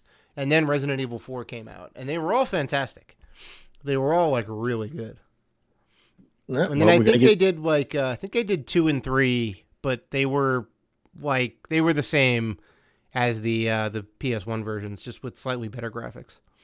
Well, we're gonna get it on the Switch. Yeah, I know. I would love to know we're gonna get a physical release, right? Or is this gonna be digital? It sounds like this is gonna be. It sounds like this is just gonna be digital. But if they could put them as a compilation, right? That'd be awesome. Maybe $40, $39.99 for all 3 games. We did have the re-release on the Wii of Resident Evil 4, which was a physical. Yeah, but that was at a time where it wasn't really digital didn't take off. Yeah, true. So that's it would be nice. I would definitely buy it in a heartbeat. RE4, possibly the best Resident Evil game. Yeah, it was good. Really Spooky good. Games, not my thing. Well, no, games not my thing. That game is tight. Oh, that game is tight. Speaking of tight games, amazing games. Games that I can't wait to play on the Switch. Maybe contender of the year. We're not the Game Awards, baby. You can be released in December and still be nominated for Game of the Year. I'm sorry. Your game could not even come out in that year and still be nominated. I'm looking at you, Order 1886. Only one game has that clout. Okay, only one game. Yeah. 3 years back-to-back nominations: 2015, 16, and 17. Can it take it again? I don't know, man. That's tough. That's gonna be a tough one. Yeah, definitely. We got some leaked images. All right, like a poster for maybe more characters in Smash Brothers Ultimate, which is also, I'm sorry to say, Dave, a port of the Wii U version. Get the hell out of here! I'm gonna put it out there. Get the hell out of here! Get out of here! I'm gonna put it out there. I'm gonna put it out there. You were just trolling. You're just trolling the deep seas right now. I'm not gonna bite on your bait. I'm sorry. I'm not gonna bite on your bait. It's important, but it's okay. So by the silhouettes. Yes. By the silhouettes. It's a very blurry photo. Some people scoured this, tried to make out some other fighters. On top of the 70 some odd, like 74 characters already confirmed, they say Ken from Street Fighter is featured here. We have probably an Echo Fighter. Probably an Echo Fighter of Ryu, which I think is probably pretty strong. Shadow the Hedgehog, there's an outline of him, which it does very much look like Shadow. Probably an Echo Fighter of Sonic, right? Banjo-Kazooie, and it does kind of look like Banjo-Kazooie. With the wings, right? With the wings. And this 100% goes to your theory that Banjo and Smash would mean, well, now there's a relationship back with Rare. Let's open the doors. N64 Classic. Let's get all those games on there. Let's get on those games, baby. Right? Like it makes sense from that standpoint. You know, when you brought that to my attention, I was like, well, that just makes a load of sense. Everybody wants Banjo. You know, Banjo got his start on the N64. It makes sense to bring him back. And listen, it's, you know, like I always make fun of Xbox and PlayStation, but same thing when PS3 was trailing behind Xbox. PS3 was open to doing PlayStation was open to doing anything, right? Sony, they were open to doing when they did PS Plus, right? You can play with your friends for free. For free. You didn't pay. It was in the paid service. When Xbox Live, you had to pay to play with your friends, right? And they soon later on changed it later on. So now PlayStation is ahead. And they don't want to play ball with crossplay and whatever that. But Xbox sort of is like the gamer friendly company now because they're willing to do anything. Right. So I can see them saying, you know what? Listen, let's cut a deal. You know, we'll cut you a discount with maybe some of those royalty checks for Rare, right? With the N64 Classic. Yep. Right. Well, let's build a relationship. Let's do cross play, right? Again, this has been in the works for months, right? This is not something that just came up, and this is my theory. Let's do cross play, right? Come on, let's do cross play, and you can put Banjo in Smash because we know you're making Smash. You can put Banjo in Smash, and we'll cut you a break on some of the royalties for the N64 Classic that we know you're making. How about that? Right? Because it needs it, right? If you don't have the Rare games on there, it's just not going to be worth it. Yeah. And then this works out for Xbox too, because if you help them put out those games on N64 Classic and Banjo is now in Smash, you can put some of those Banjo games maybe in Games Pass, right? Maybe or a Conquer in Games Pass, and maybe put in the works for a new Banjo-Kazooie game. That's obviously going to be Xbox exclusive. You get some of that hype up. You generate some of that hype for Banjo. Get some of that goodwill with players, and then put out a new Banjo game. And now you have another exclusive game that you could put out on Xbox Prime. Yeah. No, it's a win-win. It's a win-win. And that Banjo is not the last of the purported new fighters, right? Gino from your favorite video game, Super Mario RPG, right? My favorite RPG game of all time. Right. The only RPG game I put the most hours in. Right. Well, Gino was one of the characters in the game. It was a Squaresoft created character, which is why Nintendo did not own the rights. Squaresoft did make the game. And And Gino is a strong contender. I think it's like top of the list, at least in like the top 3 of what fans want in the game. They want to be able to play as Gino. And it kind of looks like Gino. Again, this is a very blurry photo, but is a possibility that he could be in the game, as well as Mach Rider, which is a game I picked up. Yeah. This was gonna be Mach Rider, black box game for the NES. It was like, it came out in 85, I think, maybe, right? Only had the one game, right? Mach Rider. That's very weird. And then Chorus Kid, who I'm not really too familiar with, but it does. I mean, I looked up the character silhouette. It does kind of look like that as a possibility. So there's like, let's see, there's 1, 2, 3, 4, 5, 6, 7. Oh, and Cosmos from the Xeno series, the Xeno Saga series, right? It does kind of look like Cosmos on there. If this is not a doctored photo, it very well could be. Fans want the character. Namco does have a good relationship with Nintendo. They make a lot of games exclusively. All the Xeno series is exclusively on Nintendo, either 3DS or Switch. So strong possibility there. On top of the 70 some odd fighters, we may be getting more. This is ridiculous. A lot of these could be Echo Fighters. In fairness, yeah. Let's keep that in mind. Mm-hmm. Mm-hmm. They may not actually be fighters in the game, right? But it is good to see. It would be awesome to see Gino in the game. Yeah. Right? Gino come back. I love it when I see Gino and Berto. Right? Because we haven't seen Gino. I think there was maybe Easter eggs in other games for Gino, but he was never really in the game. Mm-hmm. And, I love Mario 2. I want to see more of Mario 2 characters in these games, even though it was all a dream. It was all a dream. Right? You used to read Word Up Magazine. Yeah. So, but I will say, for this leak, there were rumors earlier, like I think right after E3, about the same characters. Right. Okay, so I think that's why everyone's taking this to heart. Mm-hmm. Okay, because these are sort of screenshots in the background that were leaked. Yep. And also what people make people still pointing to this really could be real is because in the background there's unreleased graphics for the new Grinch movie. Right. So right, so this could be real. This is another thing that leads to this being real. Like this could, I mean, we got a graphic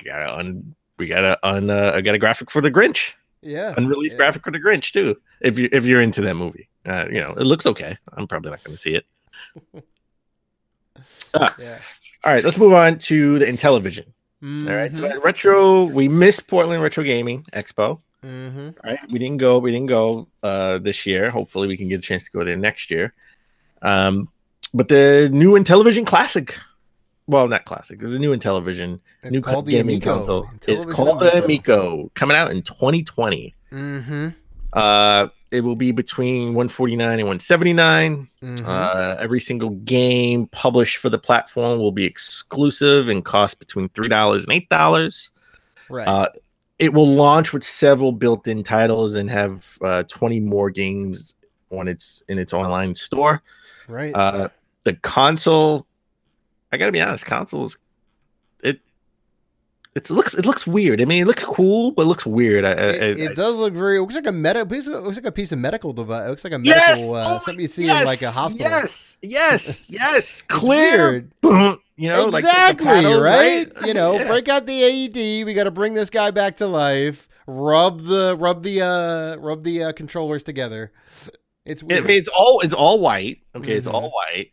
The paddles. Remember, this is the Intellivision. This is the first generation of games. Yep. You have the knobs. It looks like it has a screen on the handles. On the controllers, right? It looks like old school iPods. They have the little jog wheel on there, a couple buttons on the side. Okay, I give you iPod and I raise you UMD. Yes, there you go. It looked like huge UMDs. Yeah. The memory cards for the Dreamcast. Right. Oh, VMUs. VMUs. Sorry, VMUs. Mm-hmm. Yeah, and this is still just an artist rendering of it. They say the final designs are subject to change, so hopefully they do. They get a little bit more sleek and whatnot. The controllers look kind of cool, because if anybody remembers the Intellivision, it was basically like a giant phone with a bunch of different numbers on there, and then action buttons on the side. Right, I think one action button on the left and right. So it was kind of weird. It was a little bit of a weird controller. So I think all those touchstone phone numbers or whatever are going to be on the digital thing, right? And then they can do whatever they want with that, right? They can put any type of screen overlay or this or that for the game, right? Because it's a whole digital screen. So I mean, it's interesting. It does have HDMI out, right? So I assume it's going to be 1080p. Which would be great. They say that. Come on, no 4K. It's coming out in 2020. Well, come on. I mean, how high res can the pixels be? Come on. Come on. It's 2020. Yeah, right. It's 2020, not 2018, not 2019, 2020. In 2020, we should have Xbox Prime, PS5, right? Native 4K games. Can I not get Shark in 4K? Shark in 4K. I mean, here's hoping. But I mean, they're also going to have Atari titles on there. They're taking Atari titles, working them into the system, and also providing like upgrades. Right? There's going to be online leaderboards, going to be enhanced modes and graphics and whatnot. It's really interesting. And last but not least, this is a kid-friendly system. There would be no violent games on here. Yeah, which is an odd stance to take, because how many of these games are really like M-rated, and how much detail can you show? Come on, Demon Attack. The answer is not. Demon Attack was just a shooter. It was a regular like Galaga type shooter. Come on, ToeJam and Earl. Yeah, ToeJam and Earl, like real interesting that they have that. I will say this too: the guy who kicked all this off is Tommy Talrico. Right. If that name sounds familiar, he is big in producing a lot of the music for a lot of the popular video games. I think he did Advent Rising, and I think he worked on Earthworm Jim, and a couple other big games back in the day, right? So this guy's been in the business for a while.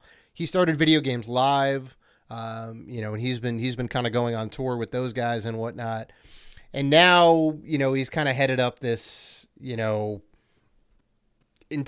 revival in making this new console and whatnot. And, if you watch the teaser trailer for it, which really got me excited, like it's a really nice trailer. There's a lot of big people involved who have worked on many classic video games back in the day. Right. So, I mean, they have a good crew. I'll say that, if they can turn this into a really nice package with a good UI and the games are real fun to play, like maybe I'll pick it up, For 150 or 180, are you really going to look to pick this up? Well, we'll see, I mean, new consoles are going to be out, baby, and they're going to be like $500-$600. I know. Well, I mean, it would be kind of neat to have if it is actually good, right? The Atari VCS, the other one that we've been talking about for a while, it does not look that good. We don't know really any details about it other than like what it can possibly look like when it comes out. And that's about it. We haven't seen any of the UI, we haven't seen any of the games featured or whatever. We don't know the infrastructure necessarily, It's the same here. Like if they put together a good system and they have decently priced games, which looking at this, they say anywhere from $3 to $8 for an Intellivision game. I don't know. That feels a little high, no? Come on, man. That's a small price to pay to play Centipede. I can play Centipede right now. I think I have it 29 times over on all these different systems. I don't necessarily need the Intellivision version, but I don't know. And speaking of old games, let's end with this. I thought this was an awesome story. A 16-year-old kid wins the Tetris Classic tournament. He is the Tetris champion of the world. Yeah. So I mean, I'm assuming you watched the final video for this. I did. It was very. I mean, first of all, he beat the reigning champion, best out of 5 series. Yeah. You know, it warms my heart that a 16-year-old kid even knows what Tetris is. Yeah, and they're actually playing the old school Nintendo one. They're taking it way back. Which is definitely one of the best versions. You know, the controls are super tight. It is a single player only game, so they didn't necessarily add to the game itself, but they do have some interesting stats on the side, and they also have like a score counter and whatnot. So they did some additional programming outside of the game to kind of put it around it to give you like a heads up of like how they're doing like head to head, which is like really kind of cool. But you know what? He beat the world. I mean, he already beat the reigning champion. But you know what? In my eyes, in my heart, he's not really the champ because he didn't beat Dave Rotino. Oh, that is right. Because if you don't know, Dave loves Tetris. That's right. Or any game like Tetris, like Dr. Mario, right? You pew Tetris, right? If you would have put me on a desert island, I would say, give me the Game Boy Tetris and a Game Boy in 4 AA batteries, and I'm good. Dave is just, we should put out a challenge to that 16-year-old kid. Play all right, bring it on, baby. Play Dave in a best of 5. You know what? Dave doesn't even need a best of 5. Best of 3. Best of 3. What you know what? Have an expedition. Have an expedition. A test expedition. Yeah, have a test run. Right? You guys just go at it. I think I'd win. Yeah, it don't count, and then we get down, just to fill each other out, and then practice round, and then we go practice round, and then you go at it. Best of 3. Dave don't need 5. Well, I appreciate that. I'm trying to be humble here, but it's hard when you're so good. Ooh. Yeah, the only game Dave can beat me at. See, there it is. Well, that about wraps it up. Episode 137 in the books. We had a bit of a long episode this time. We had a lot to go through. We went pretty long. Yeah, and we appreciate you guys listening and doing all the good things that you do. If you want to interact with us, and we know you do, you can find us on Facebook, Twitter, Instagram, YouTube, and Vero at Rated G for Gamers. You can email us at info@ratedgforgamers.com. Please rate and review us on iTunes. And please like, listen, and subscribe. And as always, keep gaming.